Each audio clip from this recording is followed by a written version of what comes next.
Hello and welcome to Kody and Korbin Have a Podcast, the show where two former roommates talk about their 3-year anniversary. Woo! As always, I'm your host, Korbin Zvokel, and joining me, right next to me, in person, in the flesh, is my co-host, Kody Webb. Kody, what's going on, man? I'm very happy to be back. I mean, it's a heck of a date to be celebrating as well. Like you said, our 3-year anniversary. And back in person on the pod. We haven't done this for a while, we were talking about. But it's like once each season, I feel like, we do an in-person pod, which I like. But we're nearing the end of this season. So I think this is a really fun capper. And yeah, like I said, a really fun just anniversary one as well. So I'm pumped. Yeah, it has definitely been a while. Also, shout out, since March 16th is both our anniversary and the lovely Mina Naki's birthday. I'll just say happy birthday to her at the top of this episode. But it's so great to be in person with you, Kody. We started this podcast in person. We live now 10-hour drive apart from each other. So the times when we get to be together and record together, it's always special. Yeah, I agree. I mean, in theory, I feel like we would always want to do every episode in person. But in a perfect world. Yeah, that's just not how life works. But it's all good. It's fun to do at least a couple, I think, every now and again. So I'm jacked, man. And, of course, to celebrate the 3-year anniversary of the pod. What are we doing? We've put together a very special March Madness character bracket. And the characters we've selected from where, Kody? Well, we've picked them from movies we have covered on the podcast. So if you've been listening along with us, you'll get to see who is the strongest character that we have covered on KHAP, which I think will be a lot of fun. 64 characters enter. One will leave alive. It's the KHAP March Madness movie character Deathmatch bracket Power Hour Challenge. Woo! Trademark that. TM. Bit of a mouthful, but it's official. Put that on a t-shirt. So we've picked 64 of like the 80 or so movies we've covered, and then selected one character from each of those movies, like you said. Usually it's the main character, but we have a couple exceptions that we will get to as we go through the bracket. I mean, it's mostly like the strongest character if we were trying to choose. I mean, most times that is the main character though, but yeah, we'll get into it. Strongest, most fun, maybe for a couple. Yeah, I mean, obviously some of the movies that we've covered aren't kind of tailored for this competition, which you'll see. But I think it'll be a fun matchups, regardless of who's kind of going against it here. And they're all random, so we've got some interesting pairings in this first round, and we'll see where it goes from there. Kody, what's a power hour? Oh, great question. Well, I don't even know where it originated, really, but it was just something that the days of Prohibition. Yeah, I mean, I'm sure it goes back. Going way back. But yeah, it was just a fun college drinking game that we would do. And to explain the rules, it's pretty simple, really. Well, you just start drinking, basically. But every minute, you take a drink. And in this case, how we would always do it is we would just take like your normal drinks, like a beer or a seltzer, which is what we're drinking tonight, and just pour it in a shot glass. And then every minute, you just have to drink that. And, on paper, it doesn't sound like it would be too hard. It seems easy. Yeah. It sounds like, just like a chill night. But if you've ever done it, you do the math. Yeah, here. So it's going to be a lot of fun, I think, because I haven't done this for a while. I probably did a couple times. We're both after adults. College. We've graduated. We're not in our college days. We have full-time jobs. We don't get the opportunity to have a little fun like this. Yeah, we're in the working world now. Fortunately, neither of us have work tomorrow. So exactly right. That's why today is a great day to do a power hour. It's a great opportunity to mention that we are both over 21 and we are both drinking responsibly. We're in a safe, environment. If anything begins to go awry, we'll shut things down. But we're just doing this to add an extra layer of intrigue to the bracket process. Yeah. When we get down to the final matchups, things will be interesting. I can say that for sure. Yeah, I think the longer you listen to this podcast, the better it'll get, I would say. But yeah, once we get to like that Elite 8 Final Four action, I think it's gonna be very entertaining. So definitely stick around for the full episode here. And if you really want to be involved, join into the Power Hour. Yes, and participate. We want to see your reactions once you get a little bit deeper as well. But yeah, since it's a bracket of 64, that means there's 63 total matchups. We will do each matchup 1 minute apiece. So it's actually a 63. It's over a power hour. Yeah, it's power and change. Yeah, exactly. But we get a minute per round to discuss the matchup, and then we're just going to decide who will win in a fight to the death. We'll break down, obviously, like individuals, and then we'll go more into the matchups. But again, it's only a minute per round. So it'll be speed round format. But we'll try and dive into, which character do we think would actually win? We've both written half and half, 32 each, little like bios, strengths and weaknesses type thing that we'll preview at the start of the first round. So we get a little intro to each character. Yeah, you got to introduce your fighters, I think, before the fighting begins. Just as a special heads up, the first round of this did take about 2 minutes per matchup, just because of the introduction of each character. So the first round will be 2 minutes, and then the subsequent rounds will be approximately 1 minute, give or take. Still a fun time, and I hope you enjoyed listening to this episode, and I hope you guys will continue with us heading into our new year, our fourth year of KHAP. Really excited for what more we have in store. Yeah, and in the event that you and I cannot agree, I think we've decided we're just going to try and cold call people that have been on the podcast and hope someone answers. And if they answer, they're going to have to decide who would win the deathmatch. Yeah, I like that tiebreaker. We've been known to disagree on a lot of things, so I'm sure it'll come up. I believe in our ability to come to a consensus, but yeah, if we need it, we're agreeable, but I think it'll be a fun opportunity to have a couple guests on too. So it'll be fun. It has been a while since we've seen some of these movies. So like, if there's something we forget, or if like we make a glaring omission about a power a week, like, this is for fun. We're just doing these rapid fire. Who do we think would, win in a battle? Please forgive us and just enjoy this entertaining exercise. Yeah. I mean, this is for fun, obviously, but yeah, if you're really passionate about it, call us out. I don't mind that, but we're probably going to get some of the matchups wrong, I would think, here, if I had to guess. But And by the nature of the Power Hour, this will be one of our least edited episodes. Let's go. So get ready for that. No cuts to save me this week. Yeah. I say we go ahead and get into things. Kody, you want to do it? I say we kick it. Let's do it. Warning. The stunts in this movie were performed by professionals, so for your safety and the protection of those around you, do not attempt any of the stunts you're about to see. Let's get it started with our first shot and our first matchup. Cheers. Cheers. Power and change. First matchup, the movies are Grown Ups and Interstellar. In Interstellar, of course, we have Joseph Cooper, played by Matthew McConaughey. He's a trained NASA pilot with an engineering background. He's the pilot of the Endurance, which goes on the interstellar mission. 6 foot, 180. He communes with interdimensional beings, and he's a NASA test pilot. Of course, is his strengths, and his big weakness is that he's too trusting. Special weapon, fatherhood. Kody, tell me about Lenny from Grown Ups. I do like McConaughey. Grown Ups, we're going with Lenny Fader, the Sandman himself.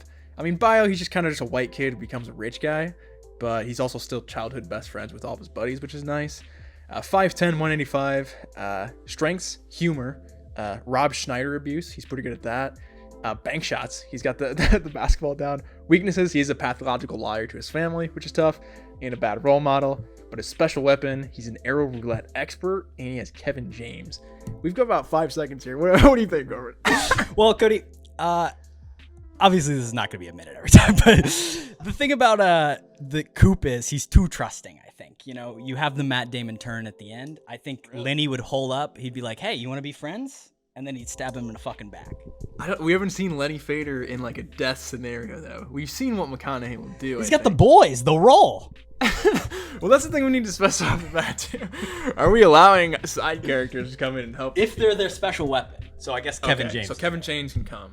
All right, well, 2v1 against McConaughey. I might lean that way. Yeah, all he's got is fucking fatherhood. And they got the arrow. What's McConaughey's special weapon? Fatherhood. Oh, that's Murph. I say he will do whatever it takes to return home to Murph. It's true. I mean, it's all about love, though. It's not really about him, I say we go Lenny. All right, Lenny's moving on. Grown Ups. This might be a 2-minute. I think that's first the rounder. 2-minute first round. All right, next shot. All right, our matchup here is Ender's Game and The Conjuring. Of course, from The Conjuring, Lorraine Warren, played by Vera Farmiga. She's half of the renowned demonology team, Ed and Lorraine. They investigate Annabelle. They investigate the Amityville horror. She's 5'7", about 130, 140. She has unrelenting faith. She's an expert on the supernatural, and she can perform an exorcism. One of the few non-Catholic priests to ever perform an exorcism. Weakness, if she does do the exorcism, she's probably going to get possessed. Her special power is clairvoyance. It's a strong case. Her opponent is, of course, Ender Wiggins. His first name is actually Andrew, which I didn't know. I barely remember this movie, so barely, but basically he's like a young cadet who is disrespected by his peers and his teachers. But thanks to him being like this super genius, he gets promoted like 3 times and then eventually is given control of the entire fleet unknowingly and annihilates a human race. Or it's just like an alien race, excuse me. So that's him. Genocide. Short guy though, 5'4", about 80 pounds. Not the only person on our list who will have committed genocide. True, but he's the first one. And strengths, he's a genius. He's got a little bit hand-to-hand combat. Also, too, he's kind of just a master strategist. We saw that a couple times. Harrison Ford taught him things. Yeah, weaknesses, I mean, he's a little kid. That's kind of the big one. Also, a very punchable face, I would say. Yeah, so that's a big boy. weakness. And then his special weapon, pretty much just big guns. I think they were laser guns that wiped out that race. I don't care enough to look it up. It was a hive mind. It was a big thing. I feel like we got to go Ender just pure technology. I mean, Lorraine would put up a fight. But He's dangerous. It's the thing, like, if we give him his weapons, I don't think Lorraine has much of a fight. Can she conjure a being into him, though? I think that's the big question. I don't think so. Not Ender Wiggin. If that's a no, I think we better go Ender. All right, Ender moves on. Taking the next shot. All right, Cody. Our next matchup is Jurassic World, Owen Grady, versus Annihilation, which is Lena Double, played by Natalie Portman. Yeah. Lena Double, she's the main protagonist of this film. The movie's very strange. She's basically a cellular biologist who goes into a mysterious alien land where people are getting infected and their DNA is changing. Natalie Portman, she's about 5'3". She's a small lady. Strengths, cellular biology, I guess. And then her weakness is her husband, Oscar Isaac's dreamy eyes, which isn't that true of us all? Can't blame her. She does have the special weapon of the mutant bear, which is present in the Shimmer. So I'll throw it over to you, Cody. That was dope. I like that special weapon. As you mentioned, Owen Grady is her contender. Obviously from Jurassic World. He's obviously just an animal lover here, and he's a famed trainer.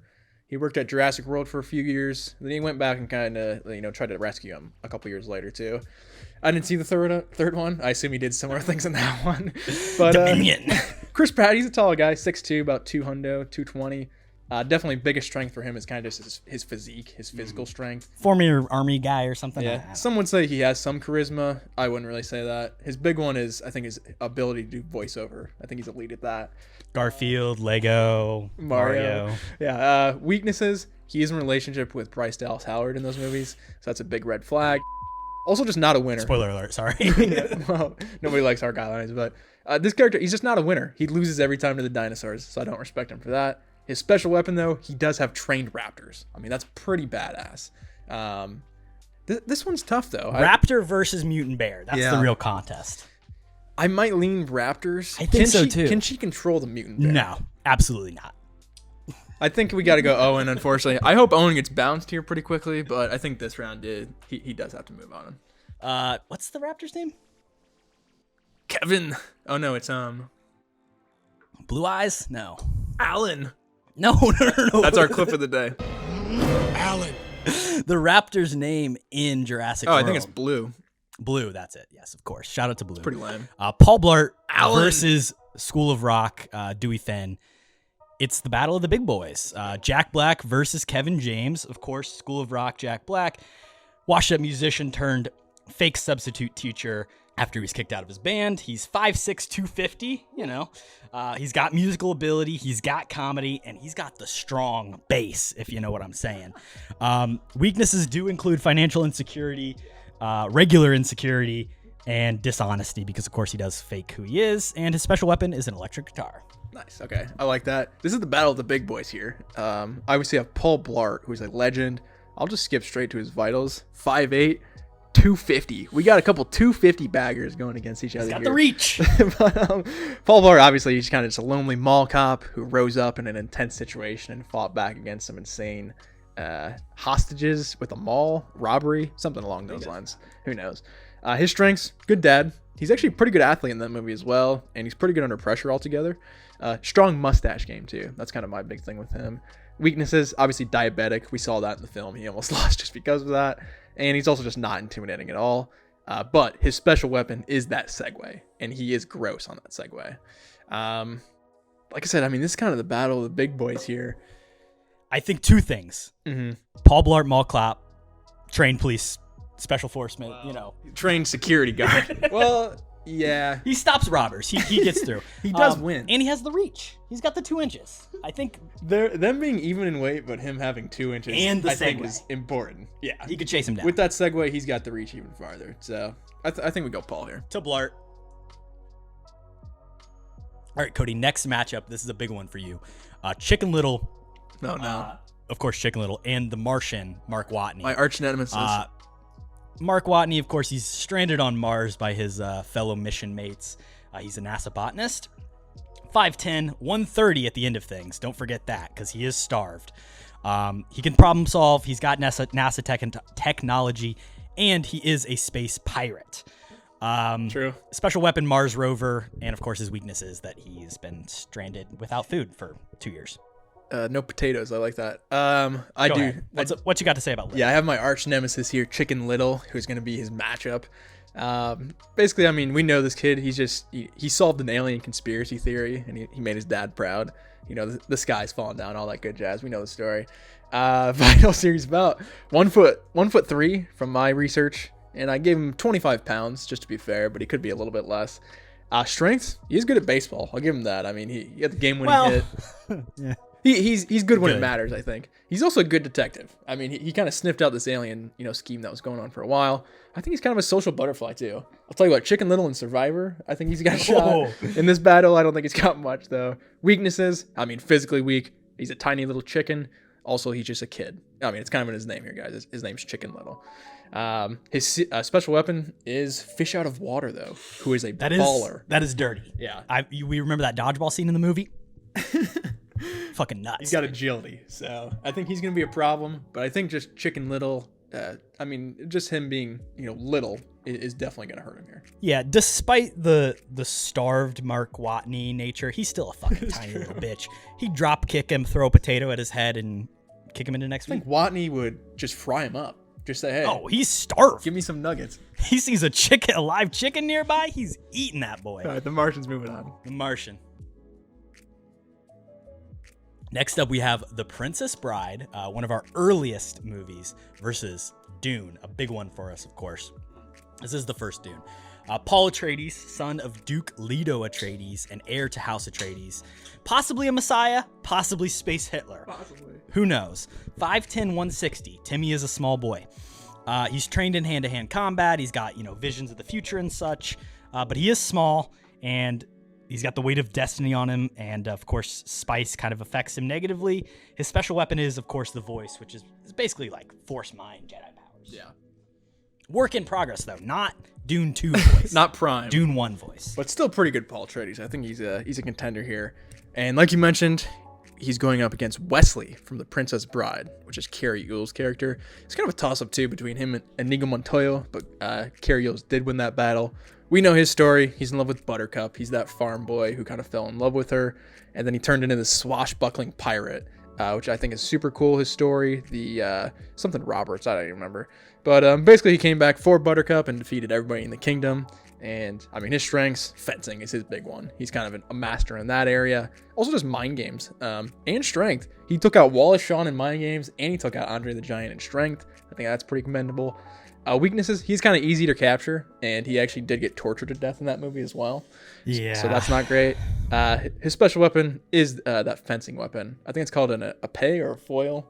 One of those two, Sure. whichever one he uses. But I think in this battle, well, I would probably lean Wesley's way, just because he's got the experience here. What do you think? If it's Dune Part 2, we go Paul Atreides, no Yeah. drop of a hat. Life of water, genocide, he's ready, jihad. But Wesley, like you said, he did die. Andre the Giant and Wallace Shawn, though. Like, he can take... Yeah, but if we're accounting if we're counting sequels, which I think we should, then you don't think we should? Nah, I think okay. movie If we're just using Dune Part 1, I don't think it's even close. I think Wesley wins. Yeah. Okay. Specific instances only. All right, Cody. Spooderman. There he is. Spider-Man versus The Departed. We are going with Tobey Maguire in this first Spider-Man. We do have 2 more appearing on the bracket, so get ready for that. We've done a lot of Spider-Man. Covered a lot of spooters. But I have Colin Sullivan, Matt Damon's character in The Departed. He's, of course, a gangster posing as a member of the Boston Police. 5'10", 190. He's got some marksmanship. He's got some deceitful characteristics. He also is good at rugby, as we see in the movie, and handsome. He's a devilish young lad. He gets Vera. His weakness include performance issues, quote unquote, rats, and Mark Wahlberg. His special weapon is his police badge. He can use that everywhere. I like that. That was great weaknesses. Like you said, his adversary is going to be Tobey Maguire's Spider-Man here. And this is the classic OG Spider-Man, just a high school nerd who's kind of a weirdo, and he gets bitten Getting beat up by Joe Manganiello. Well, he tried. But obviously he got bit by a radioactive spider, became a great hero. Unfortunately, he's forced to fight pretty much everybody close to him and his family other than Aunt May. And Uncle Ben, obviously rip. But clocks in around 5'8", 160. Strengths are obvious here. Super strength, super spider sense, great agility. He can swing around. Also, just finding a loophole to have his villains kill themselves, I think is very effective. He doesn't get his hands dirty too much. Weaknesses, he's kind of a weirdo stalker. And he cries a lot too, which I don't really like. But his special weapon, and I think that separates him from some of the other Spider-Men, is that our organic webbing. It comes straight out of him. I mean, that's just kind of freaky. Does not need a machine. He is the machine. So I am the machine. I will say this, Sam Raimi, better director than Mark Webb and John Watts, so he's got that right off the rip. I think this is obvious. Yeah, it's hard because I really love Mark Wahlberg's character, and he is a snake, but I mean, it's Spider-Man. I don't think he has much shot. It really is. Shout out to Toby, and shout out to Aunt May. True. I like the older one better. Although Marissa Tomei's all right. Sally Field, terrible. The Amazing Spider-Man, right on cue, versus a rival. So we do have Andrew Garfield's Spider-Man versus Dr. Louise Banks from Arrival. She's a trained linguist tasked with learning to communicate with the aliens. She's 5'4". Her strengths include intelligence and love. Her weakness includes, I guess, Jeremy Renner, and military intervention. And her special weapon is the alien language, which does have, kind of give her some Paul Atreides type future prescience. Massive. So, what's the deal with Andrew Garfield? Yeah, Andrew Garfield. I mean, it's similar stuff. He's also just he's Spider-Man. Kind of a nerd. What's different? Well, he's a good-looking like skater kid instead of like the classic nerd, and he falls for like the police chief's daughter, and then gets bitten by a radioactive spider. So kind of different, but not really. Same vitals, same strengths, really. He's got the spider strength, spider sense, great agility, but he's also really good at quipping at kind of people he's fighting as well, which I think is fun. Weaknesses. Crying will stay on this list, unfortunately. They both cry a lot. Excuse me. And then he's also just bad at protecting his girlfriend. Emma Stone, rip. So rip her. Special weapon, the synthetic webbing, which is not as cool as Toby. But I will kick this off. I think I will argue hard for Louise here. I mean, she can see everything. She knows past, present, and future. She knows what's happened to Andrew. She can break him down emotionally just in conversation and then tell him his future and then just go after him and he won't be expecting it. You know what she saw coming? Him not getting that third movie. Because fuck you, Andrew Garfield. I'm sorry, but you're the only one to not even get a third movie. So I think it's Arrival. I think we lock it in. I think that's an easy pick. And I'll say this. First Spider-Man goes down. Still my favorite Denis movie. Oh, facts. That'll always be my favorite. No doubt. Dune is great, but I don't think you can make a better movie than Arrival, personally. But go see Dune. All right, Cody, next matchup, a fun one. National Treasure, Benjamin Franklin Gates versus Goodfellas. And we picked Joe Pesci here, Tommy DeVito, Giants legend Tommy DeVito.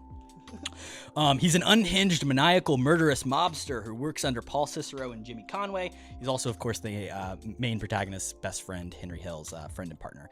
He's 5'4", 140. Oh, wow. But he's funny, and he's got a great mom. His strengths or his weaknesses include irritability, anger, and he's little.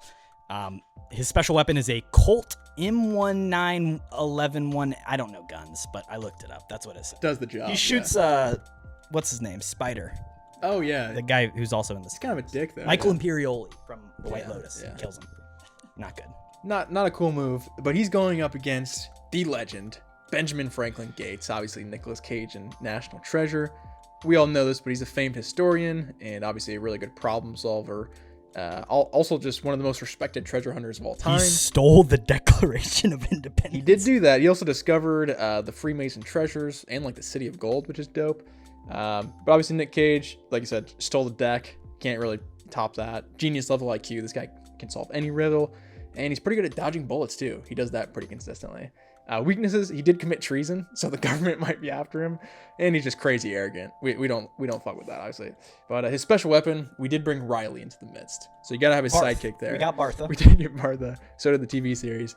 But I don't know that. I think this one could go either way. What are your thoughts? I mean, realistically, it's probably the gangster, the guy with the gun. Got a gun. I kind of want to vote Ben Franklin. If Nicolas Cage has the Declaration of Independence to protect him from the gun, I mean, Pesci's done. It's a bulletproof case. I think So because he holds that up. his strength is dodging bullets, I think he's gonna dodge the first bullet and win the fight. Definitely. And of course, like, they're both thieves.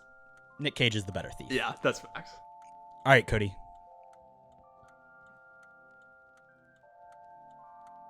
Next up, Elf versus Moneyball. Of course, Buddy the Elf and Billy Bean facing off. This one's stupid. Great baseball players.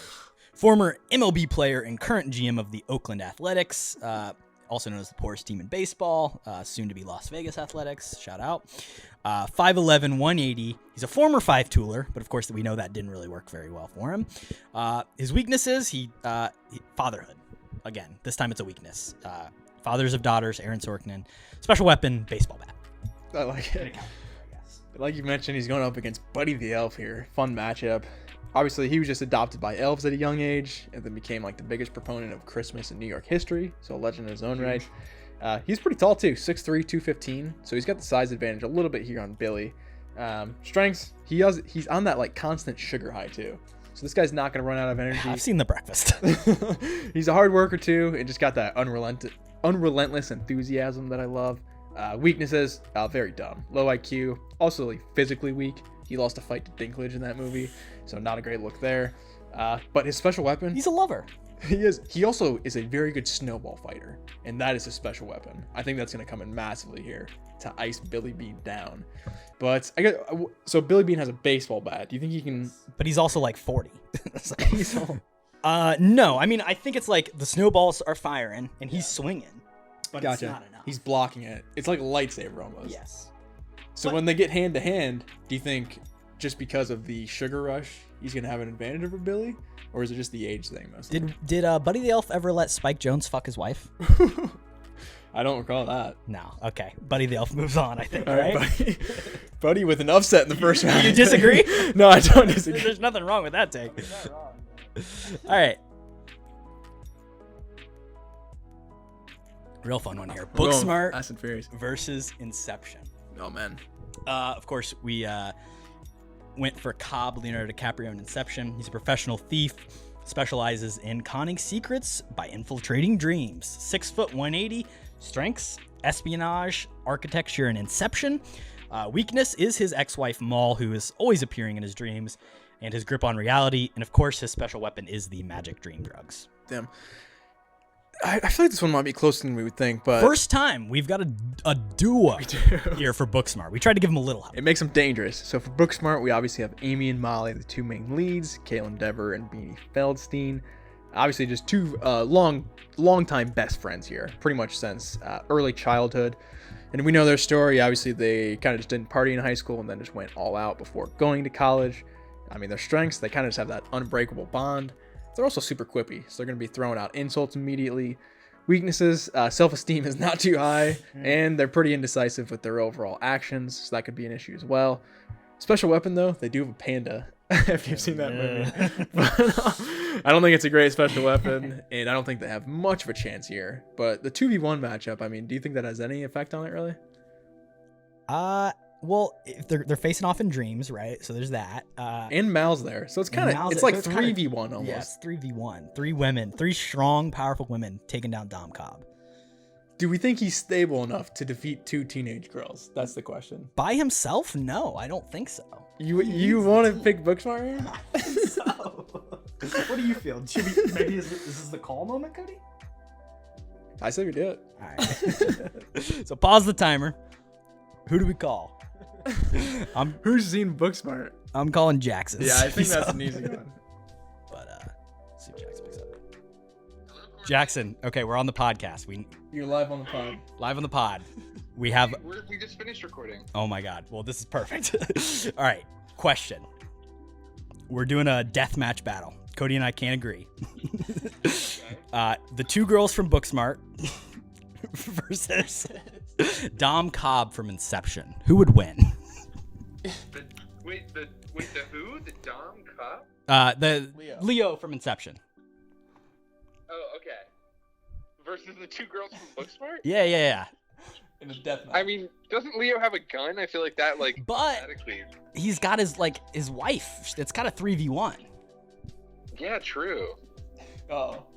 Cody, do you have a counter? I agree with the decision either way. What do you think? We need you, Jackson. I would say the guy with the gun. Okay. The two high schoolers. All right. Fair enough. Thank you, Jackson. We love you. Welcome. Love you, Jackson. All right. Well, Hell yeah. let it be said. I think I kind of agree with that, really. Like, He made the correct choice. I think once these girls would get to the very end here, they're not going to take him out. No, I mean, he made the right choice. Yeah. We back our guests. All right. Next up, we got War Dogs. Ephraim Diveroli versus Catch Me If You Can, Frank Abagnale. Ooh. I like this matchup. He's a teenager turned con man who poses as an airline pilot, doctor, and lawyer, all while forging millions of dollars in checks. Of course, my favorite movie of all time. He's 6 foot 160. He's a liar. He's boyish. He's got boyish good looks. He's specializes in forgery, watching TV. And his weaknesses include hopeful optimism, special weapon, that silver locket, where he seduces women. That is a good weapon. His matchup is Ephraim Diveroli, Jonah Hill from War Dogs. I think Leo's got the size advantage here, as Ephraim was coming in at 5'7", 250. I guess he's got the weight advantage, though. And obviously, this guy's kind of just a scummy guy, weapons contractor who kind of profits off wartime by selling, cheap artillery to the U.S. government. Strengths, he's a weapons specialist, and he's always packing some serious heat. So I think that's going to come into play here. Like I said, though, he's kind of just American scum with no loyalty and no regard for regulations and laws. I mean, they're both criminals, to be fair, I guess, a little bit. But his special weapon is that AK. He's kind of fond of that AK. So I think that can come in here, too. I mean, it's a battle of kind of the con men here a little bit. It's tough. It's tough. Does Leo have the heat to kind of back what Ephraim's going to bring at him? That's the thing. He doesn't. I don't think he has the guns. He's got the charm. And Ephraim doesn't really. He's got no charm. He thinks he does, but it's not there. I think if we're going to straight up who's more dangerous, I think it's Ephraim. Right. If it's like, give him 20K and say, go out into the world and like, you can do whatever to like find each other. Like, he would get there. Leo's got morals still, I think, which I think will hurt him in this contest. So I do like Abagnale better. Wait, so now you're saying War Dogs? I think War Dogs should win, yeah. Okay. Do you not think that? No, I'm open to whatever. Let's go War Dogs. Yeah, he's got the gun. Jonah Hill's sure. a psychopath. Yeah, he's got a gun, definitely. We'll go with the Inception logic. Thanks. Top Gun, the original, versus The Dark Knight Rises. For The Dark Knight Rises, we've, of course, got Batman. He's the retired vigilante, wanted for the murder of Harvey Dent. 6 foot 210. Strengths include hand-to-hand combat, stealth, and technology, and unlimited bankroll. Weakness include his broken back, and he's wanted by the cops. Special weapon, this movie, he has a flying bat thing. So, Yeah. Tell me about Pete Maverick Mitchell. So Petey Boy, we know him as kind of pretty much the damn best fighter pilot in American history. Hell yeah. Rip Goose, obviously, that wasn't his fault, but later retired and became like the teacher of the next great generation too. So he's got that wisdom. Size is an issue though. He's 5'7". I gave him 185. Probably not that big, Tommy. 5'7" plus an apple box. True, that helps. Strengths, high intensity situations. I think that's where he excels. Obviously, piloting is his massive thing. He's also very good at beach volleyball, which could come in handy. Weaknesses, he did let his partner die, like I said. Just tough, Rip Goose. And he's also very short. But a special weapon he's bringing in is the logman himself, Kenny Loggins. Ooh. He's going to have that background music going. Yeah, I think that's going to pump him up. But I think with this battle too, I mean, are we thinking it's an aerial battle here? I think because in this case, since they both have the aerial weapons, I think we go bat versus Fighter pilot jet? whatever. I don't know. F-1000? No, that's not what it is. I mean, the bat has tech. Yeah, I mean, it's an 80s. It's also got a nuclear weapon from Dark Knight Rises, right? Fucking yes. Well, that went off, I guess, but And it's also got an ejector seat. It's got it autopilot. does have autopilot. We do know that. I would think Batman. It's would obviously probably win. Batman. Because even if if we go hand to hand, then it's awesome. I mean, it's Batman. Yeah, it's hard to argue against it. Yeah. Not the only Batman. We'll see. Next up, Uncut Gems versus Real Steel. Uncut Gems. Another Adam Sandler appearance. We'll have to do the math on that because we got a couple Hughs as well. And of course, for Real Steel, we're not doing Hugh. We're doing the robot Adam, who is controlled by Hugh Jackman. He's a junkyard training robot built to take a punch. He's 7'6", 700 pounds, durable as hell. And of course, Jackman is a beast when he's controlling him.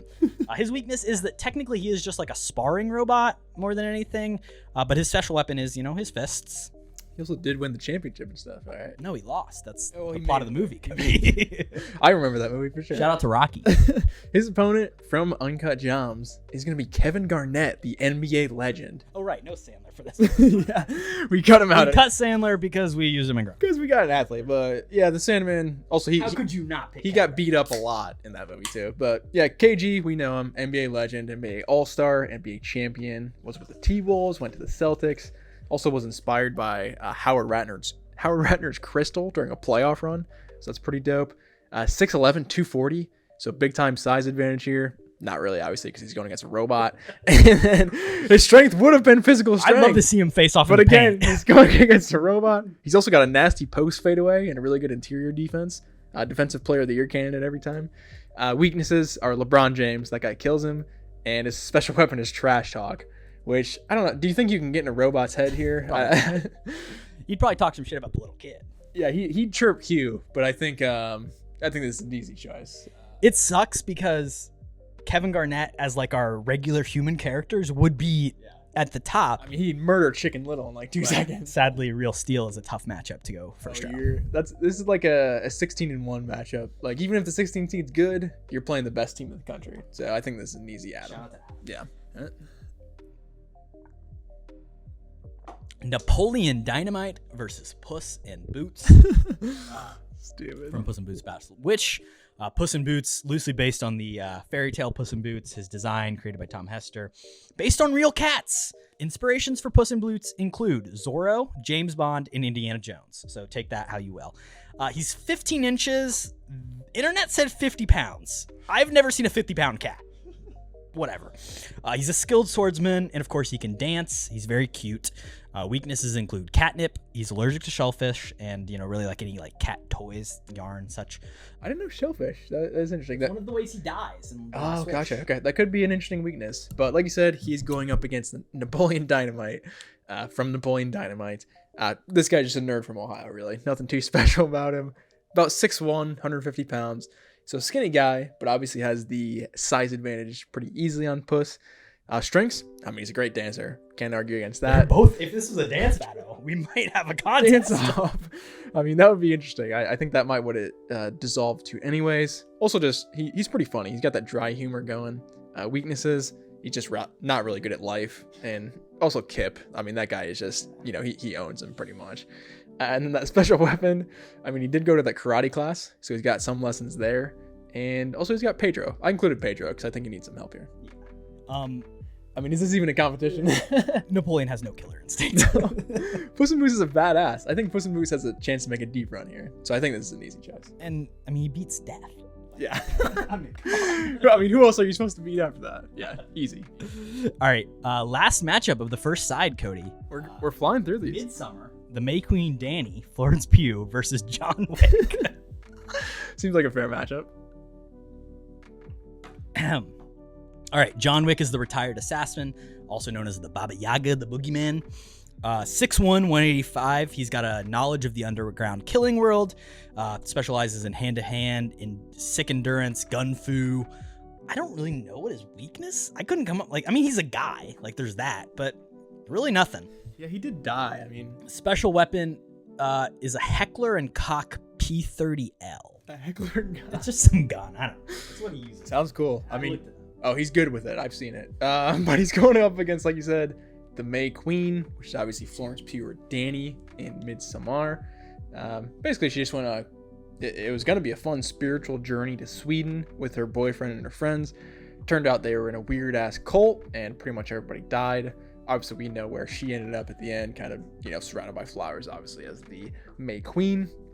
About 5'4", so definitely a little bit shorter than Johnny here. And then strengths, I mean, she does have the flowers to back her up, and in theory, she may have this psycho cult kind of on her side. It's kind of, left up to her interpretation, so that's interesting. Weaknesses, the bear suit on her boyfriend is tough, and then also she's just completely mentally broken down. I mean, she's had some family issues already, and this is definitely going to push her over the edge, so that's tough. Her special weapon, though, is shrooms. So, I don't know, do you think she can get Johnny Boy on the shrooms? And do you think that would even affect him? I think even on shrooms, he's still... Oh, he's dominating either way. But, I mean, again, John Wick, I think, has a good chance to go deep here. But this has me pumped for the next round matchup of Puss in Boots at John Wick. That's a good matchup. But even if this guy's heavily inebriated, I think he's wiping out most of this field. So, yeah, John is the easy choice here. All right. Jumping on over to the other side. Avatar versus Benchwarmers. Jake Sully versus Gus freaking Bus. He's, of course, the nerd and reformed childhood bully who works as a groundskeeper. He's 5'3", 150. He's, of course, a GOAT baseball player, and he's got some nice friends. He is good at baseball. But weaknesses include the fact that he was a childhood bully and he was played by Rob Schneider, which is a big weakness. Special weapon, also a baseball bat. Shout out Billy Bean. Tell us about Jake Sully. Yeah, so Mr. Sully, I think this is not really a fair matchup. I'll start off with the dimensions here. This is just what I saw on his wiki page, but this guy's 10 foot, 600... Of course, Avatar Jake Sully. Yes. Once he transitions here, but 10 foot, 650 pounds. That is insane. But we know his story, like you said. I mean, he was once this paraplegic soldier for the U.S. Space Force, and now he's kind of the leader of the Na'vi people on Pandora. He's obviously paired up with Neytiri and has a bunch of kids in the second one. A lot of strengths. Pretty much he can attack from the air or the sea. He's a weapons specialist from his time in the military. He's got super strength, super speed. He's also an experienced terrorist, experienced conquistador of native people. Also, he just has plot armor. I mean, you can't kill this guy. He's gonna last 7 movies. He might die in the next one. I wouldn't be surprised. I don't think so. But a lot of strengths, weaknesses. He's a complete idiot and pretty easy to blackmail with his family. But a special weapon, he's got that bow and arrow. So I think, in this scenario, I don't think this is much of a debate. But just from the size perspective, I think Jake Sully's got an advantage here. Yeah, I mean the Sam Worthington thing sucks as well. Like they both are played by bad actors, but it's obvious. Avatar. Yeah, I think that's right. Shout out to the Na'vi. The Last Jedi and Indiana Jones in the Kingdom of the Crystal Skull. From Indiana Jones, we of course take Old Man Indiana Jones. Not the oldest he's ever been, but no shy. Sorry, Mutt. He's a college professor turned archaeologist. Whenever he goes out into the world, he's basically a fucking superhero. It's kind of crazy. Indiana Jones. He's 6'1". I don't know how much he weighs. Who cares? His strengths include his history nut. He's a history nut and he's an adventurer. His big weakness is that he's scared of snakes. His special weapon is a whip, and I guess an illegitimate son. Here comes Mutt. Obviously, from The Last Jedi, there was some debate, but we ended up going with Rey. Obviously played by Daisy Ridley. She, of course, is a nobody from nowhere, and she was trained by Luke Skywalker for about a week. And her parents are not anybody, right? They're nobody. No, well, yeah. She's a Skywalker, but that's not this movie. That's pretty much it. Obviously, she has kind of beef with Kylo Ren, which is a lot of fun, too. Her big strengths here, obviously, she is insanely strong with the Force. It is obviously awakened into her. She's a fast learner. She's kind of got that Wonder Kid energy that I love. Weaknesses, no family lineage, like you mentioned. She is also quick to explore the dark side. So if we get kind of a negative character, I think they may be able to kind of lean into that. And also, she's not a great fighter. She's a natural fighter with the lightsaber, but she's not like super experienced. And of course, her special weapon is that lightsaber. But again, I mean, we're going against Old Man Indy in this round. Do you think he's got any shot, really? No, we talked about it before the pod, how sick it would be to see her cut that whip up. That'd be dope. Someone needs to make that edit, because that would be pretty awesome. I don't know if she could take out Harrison Ford, but in this world, she doesn't know him. She's got morals, but yeah, I mean, it's an old man, so it's not that big of a hit anyways. All right, next up. Men in Black versus Snowpiercer. Ooh. Agent J versus Curtis. Curtis, played by Chris Evans, is the leader of the rebels that fights through the magic train in order to survive. He is 6 foot 190. His strengths include the fact that he has an incredible beard, and he played Captain America in a different movie in like the same year, so he's got a big body. Weaknesses are tasty babies, starvation, and capitalism. And his special weapon is an axe. Yeah, the axe is the classic. And like you mentioned, he's going against Agent J in Men in Black. That is, of course, Will Smith's character. I mean, this guy's just a protector of the Earth, obviously fighting against alien forces constantly. And he's pretty good, like a duo. He's got a good duo with Tommy Lee Jones, obviously Josh Brolin in the last one. He's about 6'2", 210. Will Smith's definitely in shape here. So I think physical strength is definitely a strength of his. Also just good fashion. I mean, those suits you can't really beat. And he's a weapons specialist, or he's using kind of like weird alien tech to defeat them. Other than that, I mean, he's got a bunch of friends in weird places, and also he's got mad bars. Good musician. He does have a lot of weaknesses though too. Selfish, arrogant. He's very distracted by attractive kind of people he's interested in, so that could come into play. But he's got that neuralizer. I think that special weapon may bring him over the top here. But I think we actually have a good matchup for once here. Yeah, I mean, obviously the Men in Black technology might push just beyond the neuralizer, like the little guns and the like. Yeah, he's packing heat. I mean, you grab the pug and bring him in. I mean, I don't know. We don't have to do that. But I think Tommy Lee is pretty much involved in this too. I think you can't really have one without the other. Mentor v Mentor, Tommy Lee versus what's that guy? I don't know. Who are we talking about? The old William Hurt. Sorry, William Hurt, right? No. John Hurt, right? I'm blanked on what character. Cut for an edit here. Oh, it's yeah, I think it's John Hurt. Something Hurt. Yeah, John Hurt. So John Hurt versus Tommy Lee Jones as a mentor. Honestly, I think I might take Curtis here. I mean, this guy led a rebellion through an apocalypse, and he took out all these people with guns. To be fair, some of them didn't have bullets in them, so that was an advantage. This is tough. Do you think that Will Smith could get the neuralizer on him quick enough? Because if he does that, I mean, the fight's pretty much over. Yeah, but they never used the neuralizer as a weapon. Yeah. If it got to hand-to-hand combat and he tried to use it, I think the axe would come into play. Yeah, I think we go Kurt. I agree. I forgot who you were talking about. I was like, who's Will Smith fighting? I couldn't tell you. That's staying in. Next up. This is going to get ugly, boys. Halloween versus Insidious, the battle of the scary movies. Michael Myers versus the lipstick-faced demon. I don't know. He's like a scary guy. Maul, yeah. He was like created by an angel and then punished and sent to... I don't fucking know, man. I also couldn't find how tall he is, but he's definitely like 7 or 8 feet tall. You think so? Strengths, demon powers, weakness. He's taller than Patrick Wilson. I know that. Weaknesses. I guess if you're not scared of him, I don't know, man. You want L's there with the camera. If you're not scared of makeup, it's like... Special weapon, though, record player. Tiptoe through the tulips. Love that. That song is creepy, so I'll give you that. Tell us about Mike Myers. Yeah, Mikey, I mean, this guy's a serial killer, obviously. Here.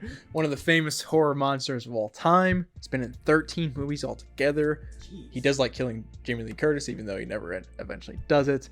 But yeah, this guy's a real creep. Obviously, I'll just skip to the special weapon. He's got that knife, and he's coming for you. And he's coming for you quick.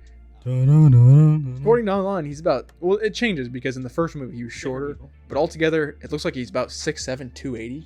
So massive size advantage. Creepy mask. He's pretty much unkillable. And I also did some more research that said he draws his power from fear. So I guess he's similar to the clown from It in that scenario. I did not know that. His weaknesses...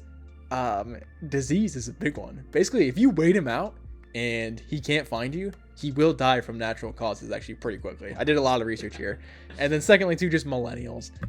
He seems not to be able to kill them too well either. But those are the worst. David Gordon Green was a big weak. Cody, I'll say this. The lipstick demon, his whole thing is he like scares people and he like possesses them. Yeah, he's good at jump scares. He's not going to scare Mike Myers. Yeah, he's unscarable and he's unkillable. So, I mean, the demon... Well, I didn't see all the Insidious movies. I feel like... I've only seen 1 and 2.5. I mean, he kind of wins at the end of the first one, if we're being real. Wow. I've seen the Red Door, and he doesn't win. But he doesn't do like physical damage. It's more like emotional, mental. I feel like he goes after. Yeah. Do you think he could get under Michael Myers' skin? No. He doesn't even have anything up there. No, exactly. Yeah, I think It's- Mike it's- wins this one easy. Yeah. T2, the T1000 versus Tenet, the protagonist. Oh wow. I don't know. That He's an unnamed CIA operative who's recruited into the Tenet Collective, but he also founded the Tenet Collective, Cody. Wow. He's 5'9", about 200. Skills include espionage and, of course, reverse entropy. Weaknesses include he doesn't have a real name. I think he's in love with Robert Pattinson, I've decided. He's also a Nepo baby. Shout out John David Washington. Special weapon is the turnstile. I think it's a good fight. Like you had mentioned, he's going against the T1000, which of course is Robert Patrick in Terminator 2. And I mean, the big thing with him here, he's got that liquid metal thing going on. Both time travelers. I Shit. know, yeah, the time travel battle too, which is fun. But obviously, he was sent back in time to kill John Connor, which is nothing new. Who obviously is the leader of the robot resistance in the future, which is stupid.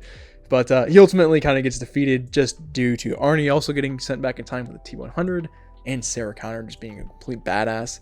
So weaknesses wise, he is susceptible to kind of humans defeating him, which I feel like is not, making sense with his makeup. Also, molten lava seems to be a massive weakness. So if that's in play, he's donezo. Obviously, strengths though here. I mean, this guy, he's nearly unkillable, I would say, just because he can transform and morph his body into anything that you want. Lava. Yeah, that's his big weakness. And then he's got a cool cop costume as well. I think you can debate that. And then his special weapon, he's got those cool like liquid metal shanks that he kills. I think it's John Connor's step parents with. So he's got a lot of weapons here. But like you said, I mean, the battle of the time travelers here, I think, is a tough one. Yeah, I mean, obviously the protagonist defeats the future people in the movie. I don't know. What do you think, Cody? I don't know where to go. It is tough. I mean, the T1000, in theory, should win. But I think from does lose in the movie. the movie that we saw, he's kind of a loser. So he's got that loser mentality. Could the protagonist find lava? And the thing with the protagonist is, too, he's got it all set up. Like you said, we just saw the very beginning of a story. Right, because that's when he was the weakest, too. T1000 only travels once back in time. Tenet, like, he's constantly going forward and back and, like... If he's in a losing situation, I think he'll move again a little Right. bit back farther with that weird temporal pincer movement, Cody. I vote the protagonist I think here. it's the protagonist. Even though I don't love John David That's Washington, I think logically that is great. That's a massive upset. I think. Crazy. Shout out Tenet. Next up, Cody. Holes. Hector Zeroni versus Mad Max Fury Road. What a matchup! Max Rockentanski, I don't know. Played by Tom Hardy. He's a good driver, possibly a former cop in other versions of I don't know. He lives in the apocalypse. That's the big thing. He's 5'9", 200. His strengths include driving, shooting, and solid blood, because he's a blood bad. Weaknesses, he's kind of crazy, I guess. And special weapon, there's a lot of guns, but we'll go Glock 17. His name is Mad Max. He's also a Universal Dunner, so shout out. But like I said, he's going against Hector Zeroni from Holes. Interesting matchup here. Long family history, which I am very confused on, but I believe Shia's family didn't hold up their end of the bargain with like carrying him up to the hill. And then they all worked it out though, and they did it accidentally, so the curses were all broken. They became best buds, and they also found a massive treasure. So they became kind of, insanely rich, which is always fun. He's about 5'2", and I gave him about 65 pounds altogether. So small kid here. Strengths, he does break curses, which is cool. I think he's intelligent. He didn't know how to like read and stuff, but I think he just never had the opportunity to learn. Also super loyal. Him and Shia are a great duo. Weaknesses, again, he can't read, and also he's a tiny kid. And his special weapon, he does have that badass shovel where he smacks the guard. Who does he smack? I don't even remember. Tim Blake Nelson. Dr. Pendansky. The leader. But I don't think this is much of a conversation here, for me honest. Nah, I mean, it's obviously Mad Max. Shout out to the Fury Road. Shout out Zero, but I think Mad Max has a chance to go deep too, even though he's in a tough bracket, I think. But I mean, he's a crazy person. We do have 10 extra seconds here, Cody. What do you think about Furiosa?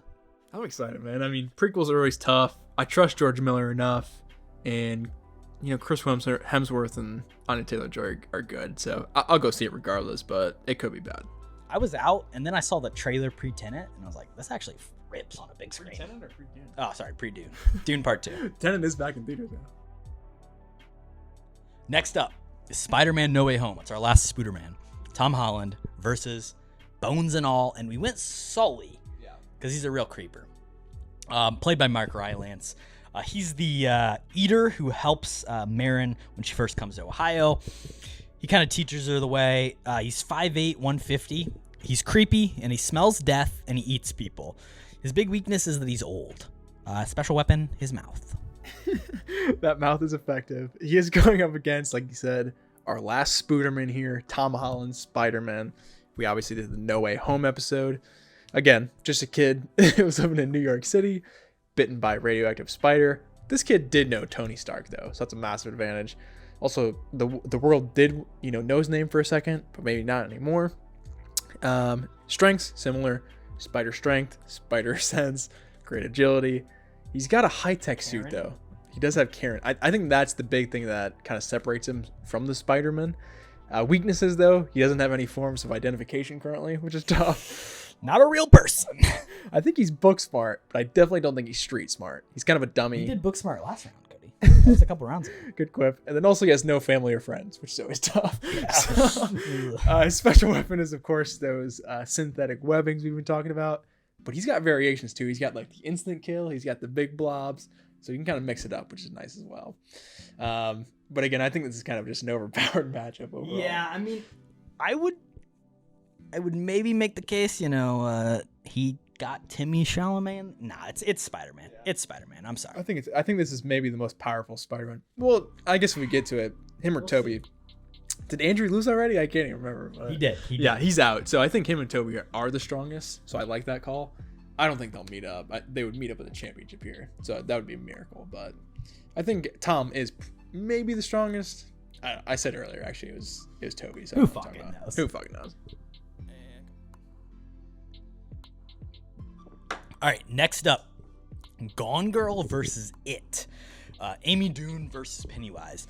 Pennywise, of course, he's an ancient, shape-shifting, trans-dimensional evil entity who preys upon the children and sometimes adults of Derry, Maine, roughly every 27 years. He's 6'3". Strengths include horror powers. Weaknesses, he can't. If you're not scared of him, he's only around every 27 years, which is important. Child sex is also not great against him if you've read the book. I'll leave that there. And then special weapon, balloons. Yeah, Turtle's bad for him too. He does have balloons. I forgot about that. He's going up against Amazing Amy, like you mentioned. Amazing. From Gone Girl, Rosamund Pike. Great performance. She's, of course, like this vengeful wife with Ben Affleck who has this massive plot to kind of, fake her death and then obviously blame it on Ben Affleck and a little bit on his sister as well. It kind of doesn't work out, though, and it kind of backfires a little bit in the end. But she's a great actress. She's super conniving, and when she makes a plan, she sticks to it. So I respect that a lot. Weaknesses, mostly just hillbillies playing mini golf. That's her massive weakness. That's how she pretty much gets defeated in the movie, which is tough. And her secret weapon is Neil Patrick Harris. No, I'm just joking. It's the wife that she uses. Not the wife, the knife. Oh, no. We're all falling apart. It is the knife that she kills Neil Patrick Harris with. So she kind of she plays it sweet. And then when you have your guard down, that's when she comes in and starts stabbing, I think, here. Not really a fair matchup again. I think Amazing Amy has a chance here. But do you think she puts up that big of a fight in this battle? Realistically, no, because the thing that we realize about her in Gone Girl is that she's not that great at the job. She kind of fails and gets caught, and she gets all her money stolen. So by hillbillies on a mini golf course. So you can't beat hillbillies on a golf course. I don't think you're taking on Pennywise. Yeah, I think it's an easy dub here. Maybe the book version of Amazing Amy would potentially be better. Her parents' book. Next up, Palm Springs versus The Exorcist. Of course, from The Exorcist, we have taken the little girl Reagan, who is possessed by the demon Pazuzu. She's a 12-year-old girl and daughter of Chris McNeil, played by Ellen Burstyn. She's again possessed by the demon Pazuzu. She's 4'11", which is not great. Strengths include speaking in tongues, telekinesis, mind reading, and increased strength. Weaknesses are holy water, and her special weapon is the devil. It's true. If holy water comes in play, maybe later on that'd be a factor. But she's going against Andy Samberg's character in Palm Springs. Obviously, his name is Niles. I mean, for the most part, he's just kind of like a normal white guy who gets stuck in a time loop. I mean, he's cool. Like, his strengths are humor, charisma, dancing, great vibes. Right. Like, just a great guy overall. Weaknesses, I mean, he's kind of lazy, low intelligence. Even Melodi's character like goes into this, deeper science stuff, and he doesn't care about that at all. Also, not the best physical capability. His special weapon, I did have J.K. Simmons with his bow and arrow, which is iconic, and also just love, kind of the mathy kind of interstellar way. But I don't know. Personally, I don't think Niles has much of a fight here. Can Niles die? I think yes, because I mean, in the movie, he comes out of the loop. Even if you die in the loop, it doesn't count though, right? Right. He just wakes up. But of course, the exercise. It is a tough con. I mean, listen. Out of the loop, though, right? If anybody could beat him, it's probably the devil. Yeah, that's the thing. I mean, with this chick, I'm scared as hell of her. So Zuzu? I mean, that's a badass name too. I think it's The Exorcist pretty easily. Yeah. Ooh. All right. Next up, The Prestige versus Captain Marvel, Carol Danvers versus Robert Angier. Carol Danvers, originally a U.S. Air Force pilot who was given superhuman abilities when a light speed test engine went wrong and she was exposed to the cosmic energy of the Tesseract. So lame. She then also gets some human Kree hybrid thing happening because she gets a blood and transfusion. It's great. 5'7". She's pretty much invincible. She can fly. She's strong. According to Google, Captain Marvel's weakness is magic, so keep that in mind. Special weapon is her Kree blood. I like that. I mean, it's hard to follow up after that. Great fighter. I feel bad for The Prestige. We do have Robert Angier here representing this movie, which is obviously Hugh Jackman. I mean, he's a great illusionist. He did tragically lose his life in a live show, which is tough. But then he spends the rest of his life kind of trying to get revenge on this rival magician who had a part in it. And he ends up getting this cloning machine, which is definitely his secret weapon. He got this from Tesla, and he can pretty much clone himself over and over. But it ends up where he like kills the clone of himself. So I don't know if it's as effective. His strengths, though, he's an illusionist, so that could come into it. He's also super passionate, so he's going to be kind of very involved here. And again, that cloning technology, if he kind of, changes his method with that, I think it could be interesting. His weakness, though, he's pretty arrogant. Also protecting his wife, he's not very good at that. And he's kind of over-trusting of allies. But like I said off top, I feel bad for The Prestige here because Captain Marvel is pretty much unbeatable. Yeah, she's going to be a juggernaut. Well, you did say her weakness is magic, and we have we have an illusion. Damn. Okay, well, I didn't even think of that. But it's not like literal magic. No, but I think we have to go Captain Marvel. But we did expose her weakness immediately. Here's the thing. If it was the second round, I would go to Prestige. But I think first round, Captain Marvel is going to win this. But she's going to win every round. She's never going to lose. Is there anybody else who has magic out of anybody else here? I don't think so. I think we had. All right, Angier wins. Angier wins. I feel bad for Captain Marvel because she's a heavyweight. That's a massive upset as well. That's a 15 seed beating a 2 seed right there. So respect. I'll say this: I read the book that the new Bong Joon-ho movie Mickey 17 is based on. The book Mickey 7 by Edward Ashton or something. I don't know. It got delayed till January, but The Prestige will be a great double feature with Mickey 17. I like that. I mean, The Prestige is one of the greatest movies of all time. So that's all you can ask for. Next up, Star Trek 09 versus Knock at the Cabin. Captain Kirk versus Leonard. Dang, tough matchup. Lenny. Leonard, the de facto leader of the Four Horsemen in the movie. He's 6'6", 290. He's got muscles all out his ass. He's also, of course, a gentle giant. His weakness is that he has this unrelenting faith in some supernatural events that may or may not be real. I guess according to the movie, they are real. So his special weapon is like the weird, I don't know, like scythe. They've got weird weapons. I don't know. It's effective, though. It is effective. Tell us about Captain Kirk. Yeah, Kirk's awesome. I mean, obviously, he's the Chris Pine version from 09. He's the son of a Federation hero. Shout out Chris Hemsworth. But he's kind of just a reckless cadet who gets thrown into this weird situation where it's a massive space war with a Romulan from the future, if that makes any sense. Shout out Eric Bana, my favorite Hulk. He eventually like rises up the ranks and wins that war, and then he's just like given a ship and his crew for life, which is an interesting deal. Size wise, Chris Hemsworth. True. Size wise though, he's not as big as Chris Hemsworth, only about 196 foot. So I think his massive like weaknesses, he's just not physically imposing, which is massive against Leonard. Strengths though, he's a good leader, he's charismatic.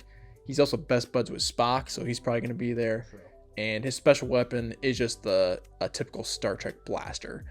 This is an interesting one. I mean, I think the scythe specifically is going to be the game changer here.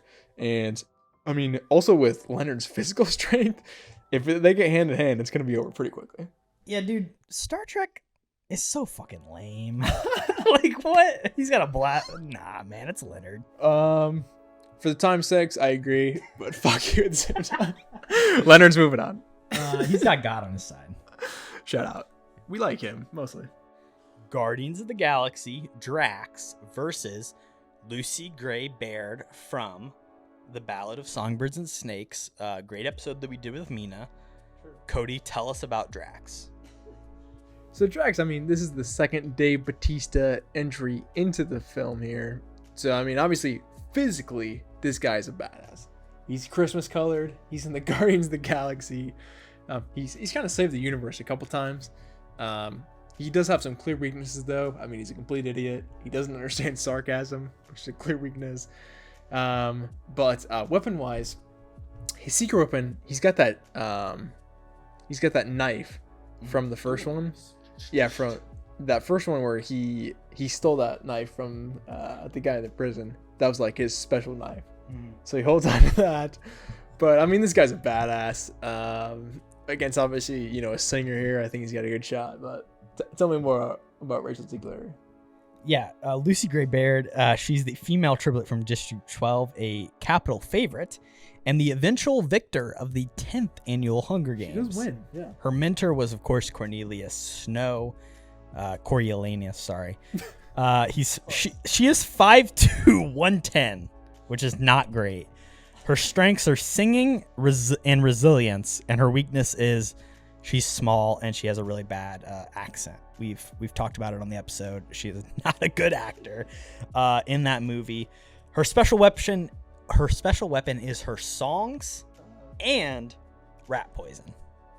That is good. I forgot to mention, I mean, Dave Bautista is about 6'4", 290. Yeah, we've covered him. Of course, he's Leonard and Big Drax. advantage here, I think, just size-wise. Yeah, I mean, he's a foot taller. I think it's Drax. It's obvious it's Drax. I mean, the singing, does that sway you at all, though? Maybe she could get him, you know, just swaying along with the songs, you know? It does not sway me at all, Cody. I gotta be I think the honest. Christmas colors throws her off, too. She's done out here. It's, I back Drax. It's Drax. Next up, The Batman versus The Killer. Of course, Robert Pattinson's Batman versus Michael Fassbender's The Killer, both playing the titular characters. The Killer is the professional assassin known only as The Killer. He's 6', 170. His strengths are problem solving and forbidding empathy. I guess listening to the Smiths as well. His weakness is arrogance. His special weapon is Amazon.com. Shout out to Jeff Bezos. He does use that very efficiently. His opponent, unfortunately, is Robert Pattinson's The Batman. Basically could own Amazon. Yeah. I mean, this guy's crazy rich. That's his first big strength. But obviously, too, I mean, he's kind of just, you know, this orphan that has been stuck around for a while. His family is also very corrupt, so that's a big weakness. But the strengths are obvious here. I mean, he's a hand-to-hand combat expert. He's got a sick Batmobile. Great detective, which we definitely saw in this movie as well. He's kind of just the true hero of Gotham that they deserve. Weaknesses, I mean, he's a little bit unproven in this movie. He's only been Batman for about a year or so. He's kind of young and naive. And he's not the best interrogator. Both kind of the interrogation scenes, I didn't think he was very effective. So that's a big weakness. But What's a rat with wings? I don't know. He's a terrible investigator. His special weapons, though, I mean, he's got a lot. He's got taser lenses? gloves. He's got, contact lenses, a grapple gun, that sick Batmobile, batarangs. He does have kind of a sketchy flight suit, though. So that's a big weakness. I think that's pretty obvious, though. I mean, Rob Pat, if he gets close, I think this is over pretty quick. The thing about the killer is that, like, we see in the opening minutes, he's not actually that good at this job. Well, he's talking himself up though, so we assume that he's been good for a while. He's an unreliable narrator. It's great episode. Go listen to it. He beats that Samoan hand to hand too, which is tough. Yeah. But I think just like long term, Batman's got the armor, he's got the gadgets. He's not gonna lose this fight, I don't think. Yeah, I think it's Rob Pat. Yeah, he's going deep.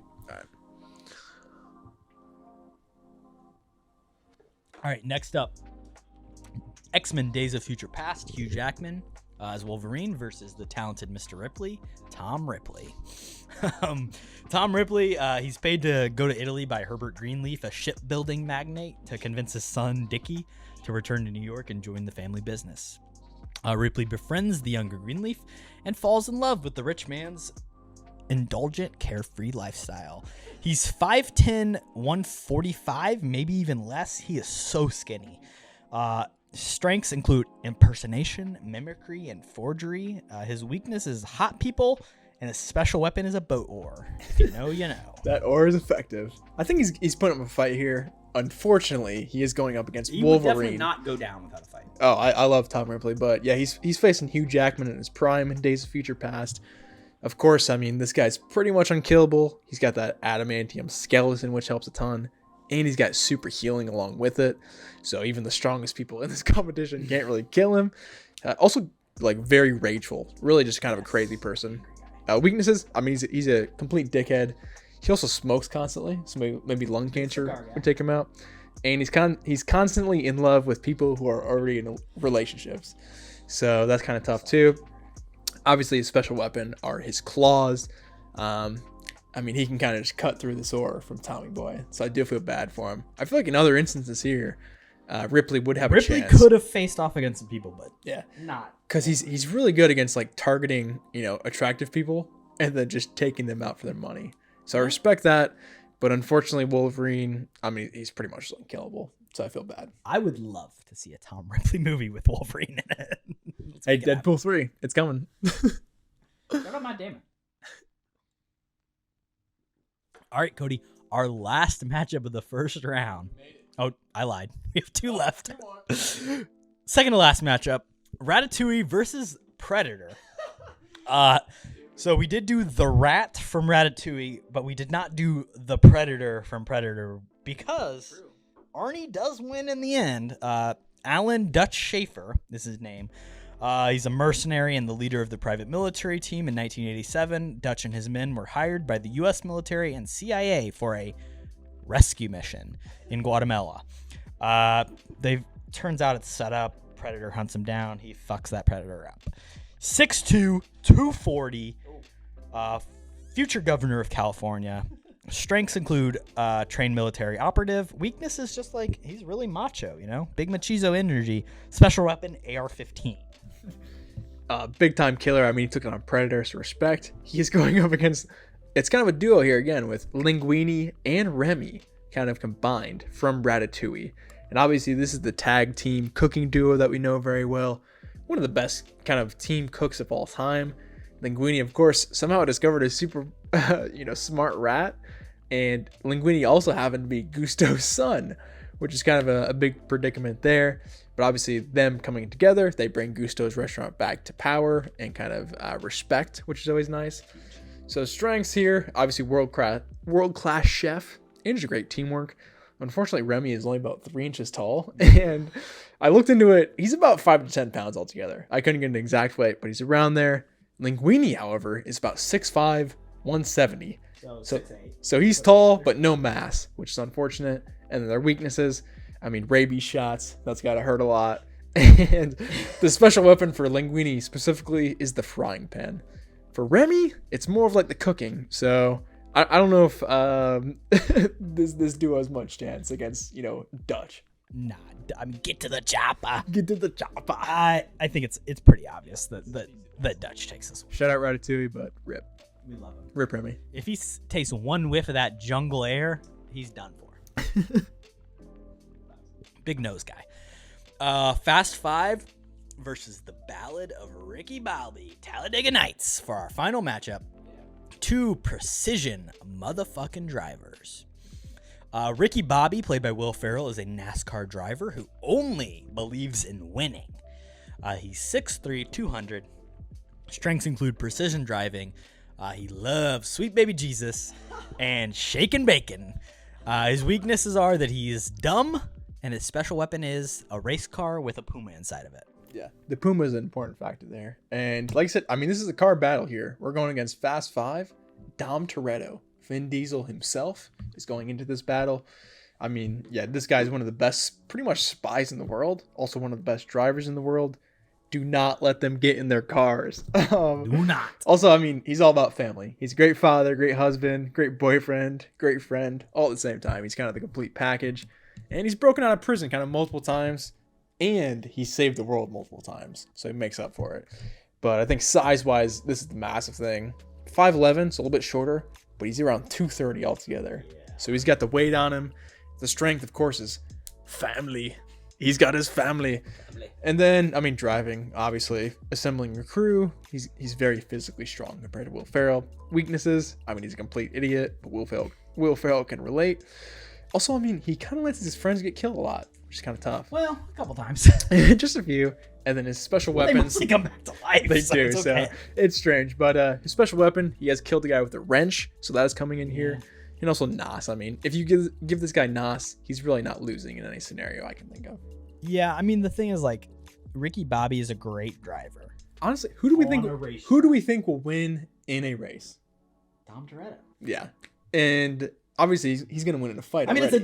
it's an endurance versus a quarter mile. It's a different thing. But quarter I think mile it's- time. Quarter mile at a time. I think It's Dom even Toretto. if we're doing a NASCAR race, Dom Toretto's gonna win, and obviously in a fight, I think Dom's gonna win as well. So I think for me, it's a obvious. choice. Fast Five, Dom Toretto moves. Yeah, yeah, All right, we can. and that does cap. That the does first cap off our. We made final it. round. We're about halfway there, really. We are exactly halfway there. Here we go. Moving on to the second round. Second round, maybe. All right, Cody. So our first matchup of the second round is Grown Ups, Lenny versus Ender from Ender's Game. What do you think? Right off rip here. Ooh. I mean, Ender, I think, has the clear advantage. He has a lot more weaponry than Lenny. Right. Lenny, of course, has the friends, which Ender doesn't have too much of those. Haley Steinfeld, kind of, I guess, Terrible actress, so we don't like that. in that movie. I would lead Ender's here. Oscar-nominated Haley Steinfeld. Shut your fucking mouth. True Let's Grit, calm right? down. Yeah, True Grit. That was what, like Bumblebee's 20 years great. ago? 10, Yeah, 12, fair. 14. I mean, what is Lenny gonna bring this? Nothing. He's got Cody, nothing. He's got the arrows. A water slide, that's Grown Ups too, so no, it's Lenny's gonna shoot some arrows, and Ender's gonna Into the air? just shoot him with a gun. Ender. It's Ender, right? Yeah, I agree. I think Ender is the clear choice here. All right, next round, we got Jurassic World versus Paul Blart. And we're going real 1 minute now. It's going to be bad. Yeah, this will be fun. All right, Owen Grady versus Paul Blart. I mean, this also feels like a pretty obvious one. Well, Velociraptor is faster than a Segway, Cody. do we have that like statistics though? What is the miles per hour on the Segway? We don't have to look at it. I think yeah, I mean Raptors, is Kevin James really gonna defeat it? 18 miles per hour. That is fast. Is Kevin James, well, can he outrun them, I guess? Yeah, is the question. And I would guess no. 25. Yeah, okay. Yeah, So these it's Velociraptor, enough. they It's have enough. the speed on him. If he could outrun him, maybe I'd give him a chance just to like hide like he does in the movie. But I think Chris Pratt's Owen. I feel bad. I really want Owen out, but I think he moves on here pretty easily. Maybe next round. Oh, I'm gonna be hating against him here pretty soon, but Fuck Owen Grady. fuck that guy. Next matchup is Mark Watney in The Martian and The Princess Bride. What's his name? Wesley. Wesley. Great one. Great child actor in that movie too. Okay, so scientifically, Mark Watney has more technology, but of course there's no weapons on Mars. And he has a sword. That's a good point. Also, this guy's been stranded for a while. I think he's just weak physically. Put Wesley on Mars, what happens? Where is the Well, battle happening? that is fair. I mean, if it's on Mars, I think obviously Watney has the advantage. But I think, excuse me, for this bracket altogether, I would assume we're putting them on a fairly level playing field. Right. It's like a Smash Brothers type they're just put arena. Anywhere we want, really. So with that, I don't know if Watney has the fencing abilities to keep up with him. So I'd probably lean Wesley here. But I feel bad for Watney. He's a good guy and he deserves better. One of my all-time favorite books. Shout out to Andy Weir, the author, and also one of my favorite actors, Matt Damon. But This guy reads. I think it's Carrie Oles. Next up is Tobey Maguire's Spider-Man versus Dr. Louise Banks from Arrival. Ooh. Oh, mama, this is a good matchup. I don't know how to feel. Tough. Because Toby, like I said earlier, I mean, How far are we gonna take the future sense thing? Like, how deep does it go? who did she beat? Where in do we the draw first the round? line? I'm sorry. She did beat the other Spider-Man. She beat Andrew. She beat Andrew. She okay. beat Andrew. But like we said, I think Toby is stronger. Yes. Because he's got the natural kind of webbing as well. I think we have to lean Luis here. But okay, here's the thing. I didn't think about this first round. Spider sense. That's kind of like seeing the future. Yeah. I guess if like she is seeing the future, he would sense that and know that she's kind of playing tricks on him. I think we reverse. I think we back. We out go of our Spider. decision. Yeah, we back the Spider to keep it moving. Luis had a good run. Yeah. Just getting to the she's second bad. round. She got a bad draw. Amy Adams is great. Yeah. We love her. She got a very bad draw. I did before. Rip. I was too Cody focused. forgot to I pour. was too focused on the lead. That was his job. My job is to fill out the bracket. His is to pour. We'll let this run 2 minutes. I think this is a good battle too. Like, I don't know. It's difficult because it's the whole like mind battle thing, which I don't know how we'll deal with that later. Tobey Maguire is Tobey Maguire's probably the worst scientifically of the spot. I don't know. I mean, in the first movie, he's just, I don't know, man. I can't. I think we go Toby here. It's Toby. All right, National Treasure, Benjamin Franklin Gates versus Buddy the Elf. What do we think? How the hell did Buddy the Elf make it this far? I'm going Ben Gates here. Yeah, I mean, Bartha on his side. He's got the deck. I mean, you can't beat that. So, shout out Buddy. He's on that sugar high still, but I think Nick Cage has an easy route here to the Sweet 16. Now, I don't think we've talked about this on the podcast, and since we have some time here, I think there's been a little bit of some National Treasure 3 talk recently, Cody. There's been some rumblings, which I've been excited about. I mean, I'm completely on board. That cast is doing nothing right now. I found an article from Parade.com, one of my favorite publications. Everything we know about Disney's National Treasure 3. I mean, it was in development like fairly recently. 15 years since Book of Secrets. More than that. At this point, 17. Yeah, that's the thing. I don't know if anybody still wants to see this other than myself. So I will campaign hard for this movie. But if it does come out, I don't know if it'll make any money. Yeah, I mean, we talked about it on the podcast before. It was kind of the whole like John Turteltaub, Sorcerer's Apprentice thing that killed National Treasure 3. I would love to see it happen, and I wanted a theatrical release if it does. Oh, if they release it digital, it's gonna be terrible anyways. So, Yeah, I agree. All right, next round: Inception versus War Dogs. Ephraim versus Ty Cobb. Now, of course, we sent Ty Cobb on because he had a gun. Ephraim DeVeroli has a bigger gun. He's got a big gun. What do we think, Cody? I mean, it's tough again too, because I feel like in normal scenarios, like this guy has dreams within dreams. Ooh. I don't think Ephraim cracks under the pressure of a dream. The thing is, though, he's got Mal working against him. He's got his own wife working against him. I think that's a massive kind of weakness here. I mean, Ephraim has clear weaknesses as well. I mean, he convinces Killian that his dad loved him. Honestly, I think that Cobb could take Ephraim in Inception mode, and Ephraim would get completely lost. Yeah. So I bet Cobb I think here. it's Inception. I think Ephraim made it one round longer than he should have, if I'm being honest. It's probably fair. Yeah, but shout out to Jackson. I mean, if he believes in Cobb, I think we should move him on to the next round. We should believe him. Yeah. All right. Next up is The Dark Knight. Christian Bale and Real Steel Adam. Oh wow. This is in a way kind of a Bane versus Batman battle. This should have been a Final Four matchup, really, here. Because with Batman 2, this was the Dark Knight Rises, right? Yes. Yeah, so we were counting his aerial battle big time here. True. We did include the bat. Now, It's tough because Adam is really only good in like a ring scenario in an open world or like somewhat open world, I think Batman obviously wins. I mean, hand-to-hand wise, I think Adam wins. If it's a boxing match, I think Adam's a clear winner. Right. But if we are including his aerial skills like we did in the last round, And just like his intelligence, like Batman just like throws a battering at Hugh Jackman and then there's no problem, right? Like, good point. I was gonna say Hugh Jackman is probably about as smart as Batman, but yeah, he's not gonna block that battering. So I think that is definitely the right choice. if Adam was sentient, we might have. I think he is kind of sentient right. like That is hinted. That is hinted. It's hinted. It's not confirmed though. So he's losing.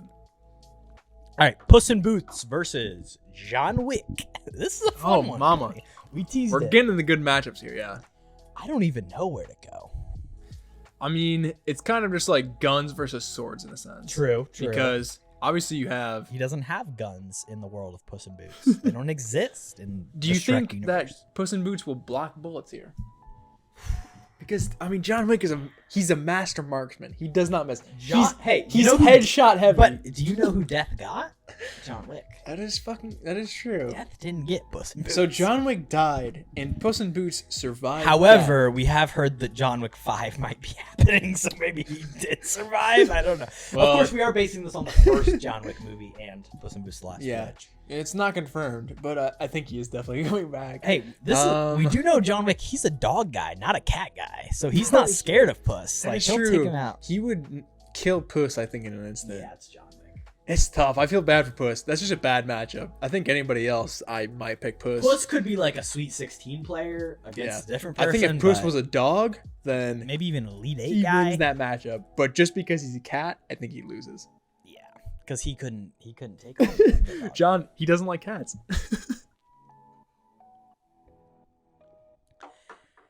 Jake Sully Avatar, Rey from The Last Jedi. Wow. This is actually a pretty good matchup. It's a tough one. We've been talking about the pure size. What was that? 400 pounds? 600? I don't know. He's massive. He's absolutely massive. But a lightsaber, Cody.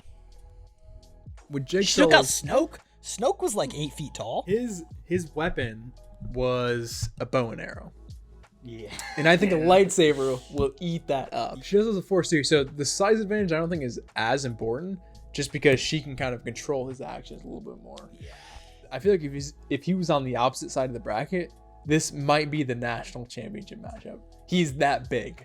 We didn't see things. This is how it happens, man. It's Also, random. I hate Jake Sully, so I'm on board. Yeah, fuck Sam Worthy. I watched Terminator Salvation last week. That's your own. That's your own problem. That's all I gotta say. Genesis is next. That movie sucked. I don't know.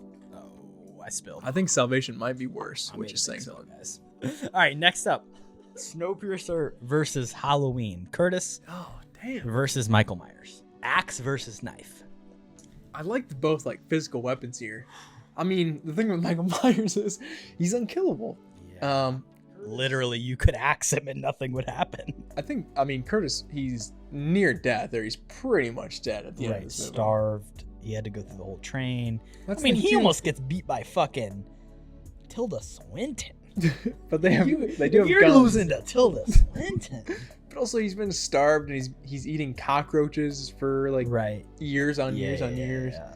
It's difficult. I mean, again, how do you kill Mike Myers? How does Curtis kill Mike Myers in this situation? I don't see like a sustainable option there. So I think Mike Myers is probably just the easy choice here, which is unfortunate for Curtis, but I think it makes sense. Halloween moves on. Shout out John Carpenter, one of the greats. We like Johnny. I just got a copy of The Thing on 4K. It's on the way. I still I'm haven't seen it. fucking hyped, dude. We're gonna cover it next season. Shout out. Tenet, the protagonist versus Mad Max Rextahansky from Fury Road. That's definitely his name. This is I mean, Well, the whole future debate I we had think in we the should first just round. call someone. Instantly. I have no opinion. Do you have an opinion? I mean, they're both future based. Right, that is true. I mean, Mad Max. Okay, realistically, He's got the physical strength, but I think the protagonist, he's got that mental. He's got the mental that we were talking about. I mean, again, he can kind of see the future in a sense, but Mad Max is like way in the future. yes. So can he see that far? And if he can he survive in that apocalyptic state? I don't know if he can. If we put this in the Mad Max universe, I think the protagonist is probably dead pretty quickly. Yeah. But He sees Nicholas Holt and shits his pants. true. But is there like that weird reverse time travel? Because that's what the protagonist uses. Right. He has entropy. Once he gets in a bad state, he can just go back in time and fix that. Well, no, if he's dead, he's done for. Like, once he dies, he dies. I think this is more of a question of when are we putting this? Because if it's in the future, I think Mad Max wins easily. But if it's in a random scenario where we're just putting them up, I think just based off his time traveling powers. Here's what I'll say. There's a big action set piece in Tenet that involves a car chase and reverse entropy. The protagonist doesn't win that scene. He kind of loses. Yeah, he plays defense. So, because of that, I back Mad Max. I think Mad Max wins. I back that. Shout out Mel Gibson. We do not. Okay. Unshouted out. Spider-Man No Way Home, Tom Holland There he is. versus Tommy. Bill Skarsgård's Pennywise from It. I kind of see Tom Holland as a little scared little bitch. Yeah, I was gonna say. I mean, this guy feeds off of fear. So, do we think that Tom Holland will not I be guess fearful? the closest he's faced is Mysterio, which he did beat, but it's not But the real. question there too is like, was he scared during that battle, Yes. or was he scared at all of Mysterio? I think so. I think deathly, yeah. I know you're not a Far From Home fan, Cody, No, God no. but like I love that sequence, the Mysterio Yeah. CGI. Oh, like it's great. it's fantastic. I back that. Mysterio, great villain. But the thing with Tom Holland is like he's a younger Spider-Man, so he still has that fear factor in play. True. I think Pennywise will take that to the extreme and kind of scare. I mean, Mysterio did a good job scaring him, but I think Pennywise would take it to the next level. Yeah, it's Bill Skarsgård, dude. I mean, that guy's scary. He's Bro. fucking terrifying. Shout out, shout out the Crow. Coming soon to a theater near you, December 6th. It looks December bad. 7th? It looks bad. Something like that. But I'm on board. I mean, it kind of makes. We can stop now. We can talk about it. It kind of makes sense when you think about Brandon Lee in the '90s in The Crow. He was embodying the bad boy alternative energy that the youth, the kids, could relate to. Yeah. So if you're gonna make a 2024 version of The Crow, Wow. realistic. I mean, yeah, you shouldn't, right? But if you're going to, you probably make Bill Skarsgård look like a SoundCloud rapper, right? Like Post Malone with a little bit like MGK. Like, I mean, that's what. What else do you do? Yeah, I kind of agree with you, but Maybe make it a period. Maybe set it in the 90s. I hate that look. R.I.P. Brandon Lee. Yeah, like just make him look like the original Crow. I get what you're saying. Like it It makes is sense. iconic. It makes sense like for the times to kind of change that, and like he's got like neck tattoos and like a mullet and stuff. Right. Yeah. He's got the fucking. I mean, he looks like Jared Leto's Joker. Is the big comparison. 100%. But I'm not a fan of it. I think you should stick more to the original source material here. The Crow as well. It has like, I feel like it has a pretty strong fan base. Big cult following. Yeah. So if you mess it up, like you're gonna mess up big time. Yeah. So I don't like the look. Again, it's just like 2 photos from the movie, so it could be really good. But from what I've seen so far, I don't really like it. Also on your fantasy. I didn't trade for it because I love Bill Skarsgård, dude. He's such a good actor, and it shows up in this draft because he's scary as hell as Pennywise. So it is tough. All right, let's move on. The Exorcist, Reagan from The Exorcist versus Carol Danvers, Captain Marvel. Cody, what do you think? I mean, the devil versus if she beat, God? I don't know. Yeah, if she beat Magic, I think Carol Danvers could probably beat the devil here. It is tough. I mean, The Exorcist again. You're having that supernatural element, which kind of leans into that magic weakness that we were talking about. So it's difficult. I'd argue that the Prestige should have won that. To be honest, I thought that we picked that up. I thought we did too. Did I type in the wrong thing? I'm pretty sure we picked that. I'm like 90% sure. Roll the clip. All right, Angier wins. Angier wins. I feel bad for Captain Marvel because she's a heavyweight. I think we just picked for the reason we just go Exorcist because who knows? Yeah, I think actually is. Jesus Christ. I mean, even like a magician against like an extreme like devil figure, I think they definitely have kind of the advantage there. So even if it is Captain Marvel or Angier, I think I would lean kind of the other way regardless. This is also a death match, right? And Captain Marvel will not kill a kid, I don't know. She could. but she won't.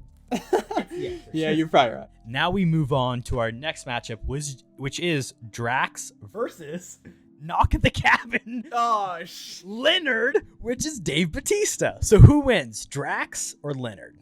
oh man, you Take a shot. You're pitting Dave Bautista against himself. I mean, it's okay. So we have Alien versus God Believer. We were all over. I mean, personally, I would lean Drax. It's tough though. Again, I think the weapon comes into play. So obviously you have the daggers with Drax, but that scythe, it's just so unpredictable. I don't. But even if it did make contact with He Drax, does have like kind of a. It's more of like a mid-range weapon, whereas Drax has to get a little closer. Drax, he does have like tough skin though. Like you're gonna. I mean, yeah, he's kind of invincible. Yeah, you're gonna have to like. He's definitely stronger. You're gonna have to use that scythe like 3 times. Leonard is a human. That is true. I mean, we're going alien versus human here. I think the it's superior Dave and Drax definitely wins this battle. It's definitely Drax. But shout out Leonard. I think tough draw again, but yeah, you're Gonzo. Next matchup is another superhero. It's the Batman, Robert Pattinson versus Logan from Days of Future Past. Cody, what do you think? This one is tough because, like we mentioned before, I mean, Hugh Jackman in Days of Future Past, he's basically unkillable. He can revive from anything. The Batman's badass. Adamantium. He's got so many weapons and so many utilities, which I love. But he's a normal human. But he is just a guy, and he's got a corrupt family, and he's not good at interrogations. So we got Hugh Jackman in the room. He wouldn't kind of find the answers anyways. I mean, how can you even kill Hugh Jackman, though? You can't. No, I mean, he survives a nuke in a different movie. I think it's Dying Logan, I guess, but it's just like old age. Like, but he doesn't because Deadpool 3 coming this summer, Cody. Good point. It's Days of Future Past. I think it's Wolverine pretty easily. I love Rob Pat as Batman, but Of course. I'm so excited. Batman 2 2025? he doesn't have the regenerative. Nah, he's a normal guy. Oh, shit, you didn't fill me up. Yeah, I didn't pull myself up. I keep forgetting fucking refill service. All right. Last matchup of the second round, Predator Arnie, Fast 5, Dom Toretto. So we got I just Dutch. noticed you left your door open, Cody. I did, yeah. It's nice out. Dutch versus Dom here. The battle of the D's. The double D's. It's a tough one. Like we said already, I mean, Dutch, he defeated a Predator. True. That's one of the most skillful kind of villains in the galaxy. So respect there. But I mean, Dom, he's got the power of the family. He can assemble a team immediately. Do not let him in his car. I don't know. For me, I'd probably lean Dutch. But what are your thoughts? I mean, I said the weakness of Dutch was the machismo energy. It's also a weakness of things. Yeah. They both deal with it. I lean Dutch as well. Yeah. Just he defeats a Predator. I don't think Dom defeats he's got a the Predator. firepower too. Like he's got the experience with the overall weapons. Versus Dom, I mean, he's just a good driver. So. Yeah, he's a guy with a What shout else? out to Nos, but come on. Yeah, I think I'll lean Dutch here as well. Ender's Game, Jurassic World, Cody. We take the shot. This is an interesting one. Owen Grady versus Andrew Wiggins Ender. Of course, shout out to Austin Nightenhelzer who came on our Oh yeah, Ender's Game pod. Shout out to Jacob Sebastian. love that guy. Big ups. This. One of our most listened to episodes. It was a good episode, I thought. A really great episode. We gotta get Sebastian back on. Good guy. Season whatever 7. Owen Grady versus Andrew Wiggins. What do you think? Velociraptor versus Xenomorph Killer Genocide. It's basically like a battle between two characters At that some point, Ender has to lose. I don't really like. But you don't want Owen Grady to be. I don't think Ender loses this battle, if I'm being honest. I mean, he's got the team, he's got the weapons. Owen, he has the Velociraptors, but when we're going into space, I think it's a different vehicle altogether. again, I definitely campaign for Ender to lose next round, but I think it's time for Chris Pratt to go, if I'm being honest. See ya. Shout out to Mario. Adios. Shout out Garfield. I'm looking forward to it. I love a good Garfield. I don't know what the fuck you put in my shot. That was not my drink. I don't really, yeah, I couldn't reach it. I don't really like Garfield. I think he's an overrated character, really. I like Bill Murray in a way. I like the In a dog. certain sense. What's the dog's name? I'm actually a big Garfield fan because Really? here's the reason. Jim Davis, the creator of Garfield, is from Muncie. Muncie. Yeah. he's from Indiana. That's just my typical And he's from guess. Muncie. In the summer of 2020, when everything shut down and I went home and I went and worked at a pizza place, Jim Davis came in and got a pizza from me. I think it's the Pizza creator King, of- right? Shout out to Pizza King. I had it today. We like pizza. We King. like Pizza King. All right, next up, The Princess Bride versus Spider-Man, Tobey Maguire. So Wesley versus Ooh. Spider-Man. What do we think? This is a tough one. I would probably lean Spider-Man. I mean, yeah, Wesley, he's got the kind of pirate experience, Right. but I don't think that's gonna kind of bring him into the winning period that we need against a Spider-Man. No. Like we had mentioned, I mean, Organic webs. yeah, that's a big factor. Super strength, spider sense. Yes. I mean, obviously Wesley has the fencing ability, True. but if the opponent can kind of see where you're going to go, I feel like it's kind of a big loss. I would say Spider Sense in a battle with a sword is probably the most. It's like the best place to have. Because you know exactly where he's gonna go. So. Right. You're I feel bad for Wesley because he's carried by the power. He made a great run, better than Matt Painter ever has. Just kidding. Too far. But yeah, I think Spooderman is the easy choice here. Yeah. All right. Next up is Benjamin Franklin Gates from National Treasure versus Dom Cobb from Inception. Oh shit. Again, Dom Cobb has a gun, I guess. Ben. Ben Franklin Gates could probably get a gun somewhere. So Don Com, I mean, like we went, he has obvious weaknesses, which is tough because Mal's gonna be there. Yes. The thing, Martha's gonna be there, as we've said. but Bartha is his secret weapon in a sense. Honestly, I'm gonna lean Ben Gates here, even though he's not a certified killer. Are we crazy for bringing Ben Gates to the Elite Eight? I don't think so. I don't think so personally because who has Don Cobb really killed? I can't name him. Al. he didn't even His try wife? to. He didn't try to. I mean, though. yeah, she killed herself. Yeah, she was just kind of, bad in the head from Inception. And again, that's where Leo is right now. He's in Inception. And Nick Cage would not be incepted. That dude doesn't dream. That guy's an animal. He's got the deck to protect him as well. So shout out. Next up, it's the Dark Knight Batman. The Dark Knight Rises Batman versus Keanu Reeves in John Wick. This is an incredible This might be the matchup of the day so far. because they're both human, and yet they both have a great skill set. I mean, John Wick, obviously, if he gets close to you, it's about over. But Batman, I mean, his armor, it's bulletproof. Yes. So John Wick is going. And John Wick doesn't he's going get for the bulletproof headshots until later. In the first movie, he does not have a bulletproof suit. Yeah, that is fair.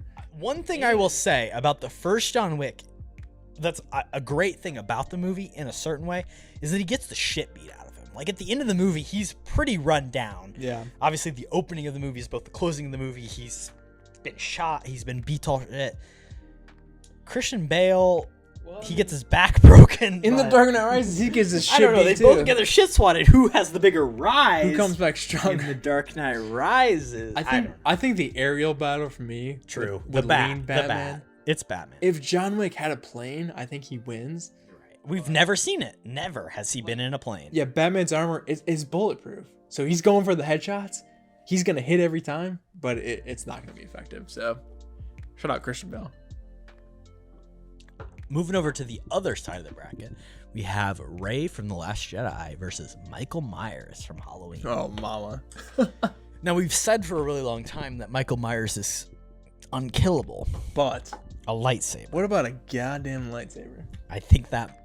Here's the thing. Knife is one thing. Sliced in half. A knife versus a lightsaber. Is that a fair battle? Not really. I mean, because he's going to start stabbing. Even if he gets one stab in, Ray, I think, is cutting that in half. even though she has limited training, I would lean Rey here. It's tough though. Again, if Michael Myers is in any other bracket, he probably makes the final four easily. But you can't fight against the lightsaber. You just can't do it. You hate The Last Jedi. I'll give you Yeah, it's a bad movie. 30 seconds. Talk about it, Cody. Oh, mama. Well, we don't have enough time, but hey, Rey's a nobody. She's not related to anybody, so that's cool. I love Ryan Johnson. I usually do like the Rey character. Knives Out, one of my favorite movies of all time. I do like Ryan Johnson, but his worst movie is The Last Jedi. I mean, come on, bro. Benicio del Toro, the worst performance of all time there. Whatever. Next matchup is Mad Max Fury Road, versus It, Pennywise. I like this matchup a lot, honestly. Because Mad Max, he's kind of the epitome of crazy. True. But he's still on that human level. You get Pennywise in here, he is just feeding off of fear. The big thing is, though... Is Mad Max afraid of anything? Also, it's like every 20 years. So if Mad Max, he eliminates fear from his mind for like 10 days. Pennywise is gone. I would argue 3 Mad decades. Max, because I don't think he's scared of anything. That's interesting. Do you think he has no fears? I mean, in that movie, he's not scared of a clown. he's that's really for not sure. scared. He's not scared of a bald. Here's the thing. Most of the people in Mad Max Fury Road look scarier than Pennywise, to be entirely honest. I mean, if he's not scared of a bald Nicholas Holt, yeah, I don't know what you're supposed to be scared of. Mad Max wins. I back that. That's a tough matchup, though. That's a tough one. I just drank nothing because Cody didn't fill me up again. Oh, shit. We spilled. All right, we're moving on. The Exorcist versus Drax, the Guardians of the Galaxy. Little girl versus Drax. Damn, this is another tough matchup. Okay, so Drax has an interesting arc across the 3 Guardians movies. Of course, we're only talking about the first one, but the main thing is that he's a big family man, and Reagan is a little girl. Do you think he could pull the death blow? Yeah, that's a good point. I mean, if he has like visions of his, former daughter, I think he's screwed, really. And especially in this character in The Exorcist, this is a younger kind of female character. So I think it would give him flashbacks of his daughter, which I think gives him a major disadvantage. I would probably lean Exorcist here, which is tough because it's obviously just like a villainous character, but I think Dave is going down early here, which is also disappointing, but what do you think? The devil has a lot of powers, Cody. And I know when you watched The Exorcist, you forgot, but Pazuzu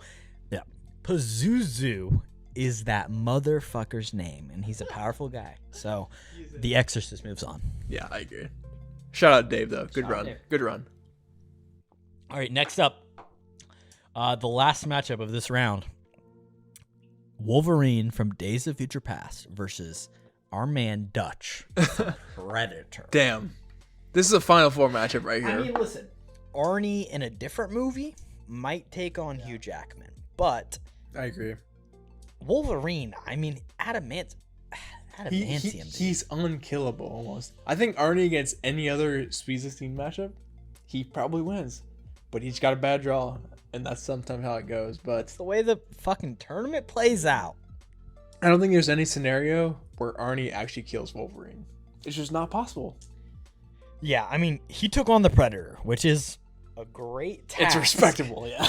But we gotta go X-Men. I feel Days of bad Future Past, because Hugh Jackman. he killed pretty much the peak of the peak. But when you face off somebody who's unkillable, it's difficult. Yeah. If we were going Logan, maybe, but we're going Days of Future Past. So shout out the Jackman. Elite 8 time, baby.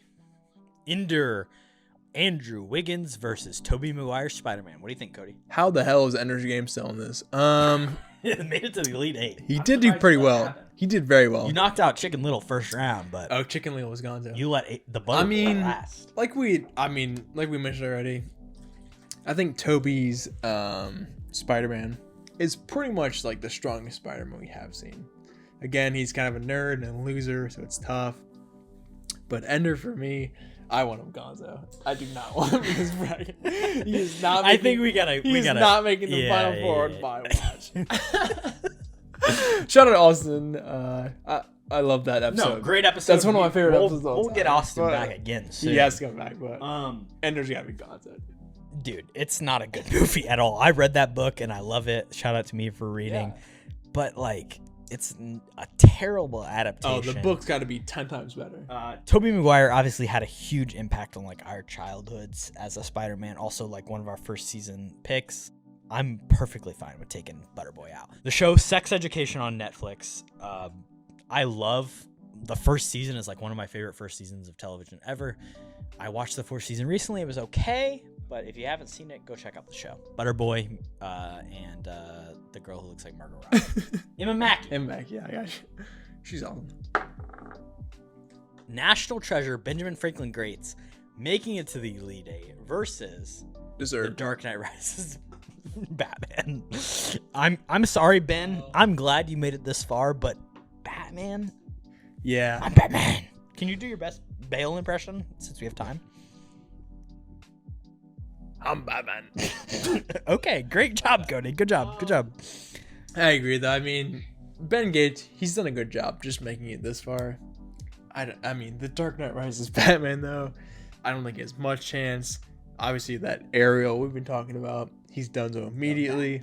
And then obviously all the gadgets, too. He'll block the bullets, initially. But once that Declaration of Independence kind of falls down, I think Ben Gates is in a lot of trouble here. Yeah, I'm so happy that Nick Cage could make it so late. We've obviously... He made a Cinderella run. It's the fucking... I love that guy. Loyola Chicago, FDU type run. Wow, bringing up FDU. Yeah, sorry. FAU, that's better. Oh, yeah, sure. Florida Atlantic, Farley Dickinson. What's the difference? We got The Last Jedi versus Mad Max. Oh, damn. Good matchup, actually. Dunk City? Is that what it was? Is that what they called it? What was it? That was Florida Gulf Coast. Oh, FGCU. Yeah, Farley Dickinson. Florida Atlantic, Those two recent Farley Dickinson. There's Florida too Gulf many Coast. damn There's Florida a teams. lot of Yeah. Florida teams. They're all good at basketball. I know a person that went to Florida Gulf Coast. I do too, actually. Shout out. It's a good university. I would go there. All right, Cody. Ray versus Mad Max. This one's tough. Like we had mentioned already, I mean, Mad Max obviously in the future, so it's a little bit different scenario. True. I mean, Ray, she's so strong with the Force, though. I guess, I mean, if we get Mad Max in a car and we get Ray not in a car. In a spaceship? In the fucking No. Millennium Falcon? What do you mean? If he gets a car, why doesn't she get the Millennium She's Falcon? just standing out in the sand because that's all she needs. Do you think Mad Max, even in a car, would have a chance? No, in this, right? no. I really don't think so. No. It's obviously Ray. I mean, he is a universal donor, but I think fight-wise, I mean, if you have the lightsaber, you have the advantage there. Yeah, you're going Final So Four. it's tough. All right. Reagan in The Exorcist versus Logan in Days of Future Past. Cody didn't fill me up, and Cody ran out. There you go. It's Reagan in The Exorcist versus Logan in Days of Future Past. Oh, I we're think going it's. back It, I X-Men. mean, it's obvious. We'll take our shot, but I mean, it's obvious. That You think so? Logan is the winner. We've never seen kind of the X-Men fight devil? a supernatural force here. I mean, I'm sure we have in comic history, but A movie neither of us wise. did that research. No shot. I'm just saying that, like, in theory, if Charles Xavier is gone here, so the mind powers are gone. If it's just Logan straight up versus kind of this, Pazuzu.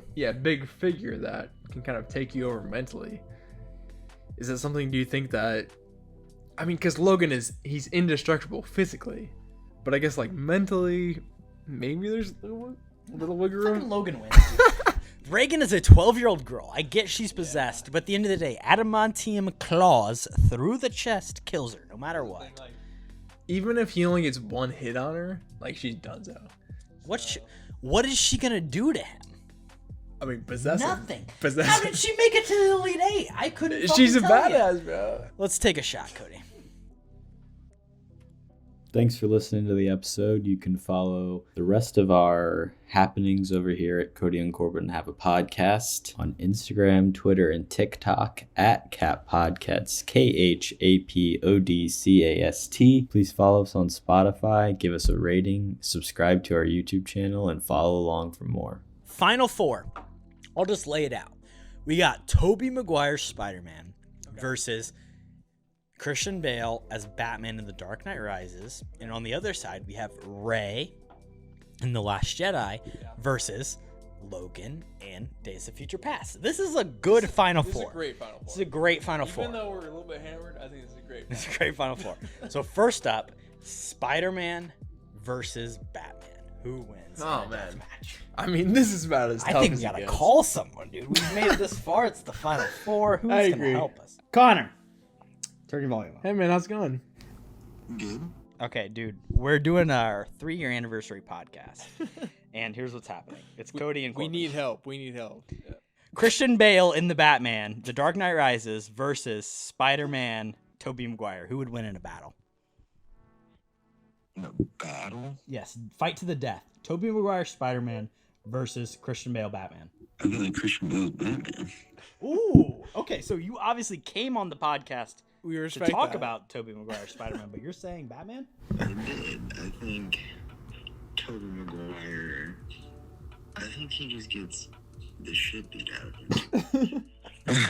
He's kind of a little bitch. I respect it. To where Christian Bale, while he also does, like you can take it a step farther and say Dark Knight Rises, he comes back from that injury and that puts him above like the healing process. While I will say the actual superpowers of Spider-Man gives him a little bit of an advantage, I think the tools, He's a billionaire. the tools that Batman has to take him out. That is. Yeah. That is. Thank you. That is very That is helpful. exactly what we wanted to hear. Thank you. I appreciate it, man. Thank you, Connor. Appreciate you, man. Yeah. The Dark Knight Rises. Christian Bale moves on. You're the goat. Yeah, we're taking your opinion. All right, I appreciate that. That's a fucking Final Four matchup. I'll just let you know. All right, love you, See you, Holmes. Connor. Adios. All right, so you heard it here first. The Dark Knight Rises. That's crazy. I kind of thought he was gonna say Spider-Man because he was on that episode. He was in the episode. That was a great person to call. I think it's a good comparison, though. It's tough. I It's mean, tough. it's like 50-50, really. All right. Moving on over to the other side on the Final Four, it's Rey versus Logan. What do we think, Cody? Oh, man. Well, again, I mean, it's tough. Obviously, we've talked about Logan. He's basically unkillable. But would a lightsaber cut adamantium? Ooh, that's a I mean, that is the question. oh shit. I mean, Carter's awake. yeah, go. I mean, in theory, adamantium is supposedly indestructible. True. But, I mean, lightsabers, they cut through anything. Can you name anything that has not been cut through lightsabers? Another lightsaber? I can't. Another lightsaber. How many foot is lightsaber? Those things that the people that General Grievous's goons have. I don't know what those are. Droidekas? Droidicus. No, I'm talking about the weapons they have, the batons that spin around. I don't think Carter's answering, sadly. They can't. They can. Hi, you've reached Carter Sims. I'm sorry I couldn't make it to the phone, but if you leave your name and good number, voice. I'll be sure to call you back as soon as possible. Thanks. Have a good day. Top tier voicemail from Carter Sims. Colton? You want to go on? We're gonna call Colton. He may be working. We'll see. Colton! There he. It's Korbin and Kody. How's it going, man? Playing some beef, man. We're getting some. Me and Kate are getting fucked up. Oh, fuck. All right, we have a really Alright, important question. We have a live podcast going here. Who do you think? It's not really live, but we are recording. No pressure, yeah. Who do you think would win the fight here? It's It's, okay. X-Men. It's Logan, Wolverine from Days of Future Past He's got claws, bro. versus Rey from The Last Jedi. She's got a lightsaber. Who do you think will win? We're gonna take your opinion here. Bro, what? fair. That was a fair response. Okay, so who do you think is gonna win? A guy with fucking metal claws or a girl with a lightsaber? Who's your pick? It's tough, man. Rey versus Wolverine. Basically, that's the matchup. we're stuck. Rey We're from The Last Jedi we are, versus Wolverine. we are arguing in between. We are in a Final Four matchup of a and- bracket yeah, challenge. we may be hammered, so we need your help here, man. I might be a little drunk too. Okay, perfect. Respect.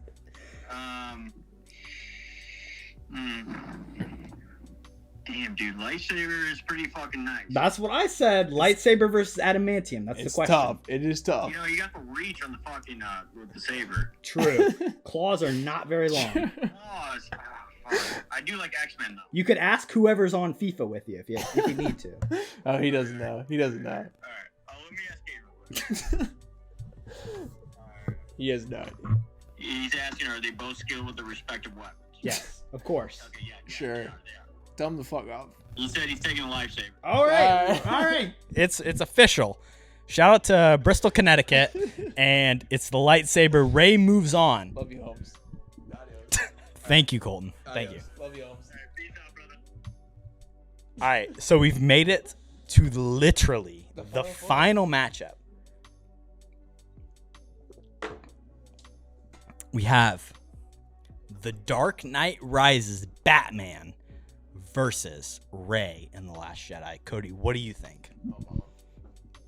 I mean, this is tough, man, because you have the. I mean, we've been talking. It's about the fucking aerial Rey. battle. What are we talking? It's We've not been a talking battle. about the aerial battle, though. Oh, that's true. think, like, Spaceship the Millennium Batwing Falcon. Millennium Falcon. Yeah, she does have that Not in The Last Jedi. in the Force Awakens. Only in The Force Awakens. She But I mean, has she's working with Antovite, and Han Solo directly. Yeah. Well, he's dead in this instance. It's definitely difficult. I don't know. I'm gonna be in. Give me It's your thoughts. 100%. Do you think so? Rey in The Last Jedi. And this is kind of an interesting journey for us as a podcast. I'd love to talk about this at the end of our 3 years. Will you agree it's The Last Jedi? Can we just say it? I think so. I mean, the Force-wise, it's pretty hard to argue against. Yeah, I mean, she's got a lightsaber, she's got Palpatine genes, she's got... I mean, Just kidding. She's nobody from nowhere. yeah, she doesn't But- know anybody. Listen, Obviously, The Last Jedi was an episode that we did in our very first season, weeks after our first episode. I think it was our third or fourth episode ever. Yeah. And you hate the movie, and I like it. I saw it in theaters like 3 or 4 times. But I think it's cool that we've done a bracket and we can say that Rey wins it. I mean, I like Rey as a character, but A lot of people have really hated on her. which I don't understand because I mean, she is. I mean, obviously it's been shown already, but she's gonna get more movies here. That So literally, yeah, it's happening. I'm on board with that. If I'm being completely honest, I mean, the story. Ryan Johnson, I think he just messed up with the story overall. Ryan Johnson as a director, I do like, but I just don't think he's meant for a Star Wars movie. But just going back to the characters, I mean, Rey, she's super strong in the Force, so she's definitely a viable threat here, and she definitely deserves to go to the Final Four. But I think at this point, I think it might be her end. But you're going Batman? I don't know. It's tough because I do like Rey a lot. She is super strong in the Force, but I think Batman, he's just got more gadgets to take her out at this point, and he's got the aerial force. Like Rey, she can deflect a lot of these shots, but I don't know if she can deflect all of them. Okay, obviously we have the bat to consider here, but in a hand-to-hand match, like if you're giving him the bat, you give her the Millennium Falcon. That beats it. Rey beats him. What are you talking about, Cody? Come on. He has no superpowers, really, but he's got all the gadgets. She's got a lightsaber. All right, you want me? Yeah, it's Rey. All right, Rey's going to the I think this is a beautiful moment for our podcast at our 3 years to see the Last Jedi crowned as the champion. I know that really hurts you, Cody, but I love Rey, but it is tough. this has been a really fun episode. It's gonna be a fun one to edit. I will say this has been a great 3 years, Cody, and thank you to everybody who has listened to the podcast, has come on the podcast. We've had a lot of great guests. We had a lot of people who ignore our calls tonight. Absolutely. Thank you guys. I couldn't agree more. Honestly, like if you've been on the show, I appreciate you a ton. And I think this episode is kind of just like a conglomerate of everything that we have done. I can't even talk. But yeah, I love all you guys, and if you're still listening in this episode, I think this has been really fun. So I've had a great time. I mean, we always say we do the show regardless if anybody listened, but we're thankful for anybody that takes the time to listen to us talk. And this has definitely been an interesting one to listen to, I imagine. I'll say again, drink responsibly, and happy 3-year anniversary, Kody. Facts. Love Cap. Love Ray. So shout out to the winner. Subscribe to the pod. Follow us at KHAP Podcast, KHAPODCAST on Twitter, also known as X, Instagram, TikTok, everywhere you can find us. Like us on Spotify, subscribe to our YouTube channel, and we'll catch you in the next one. Stay capping. Our TikTok has been popping up as well, so shout out to that. But yeah. Shout out to fucking David Krumholtz. No. We do like that guy, yeah. We like the the Santa movies. What you just said is one of the most insanely idiotic things I have ever heard. At no point in your rambling, incoherent response were you even close to anything that could be considered a rational thought. Everyone in this room is now dumber for having listened to it.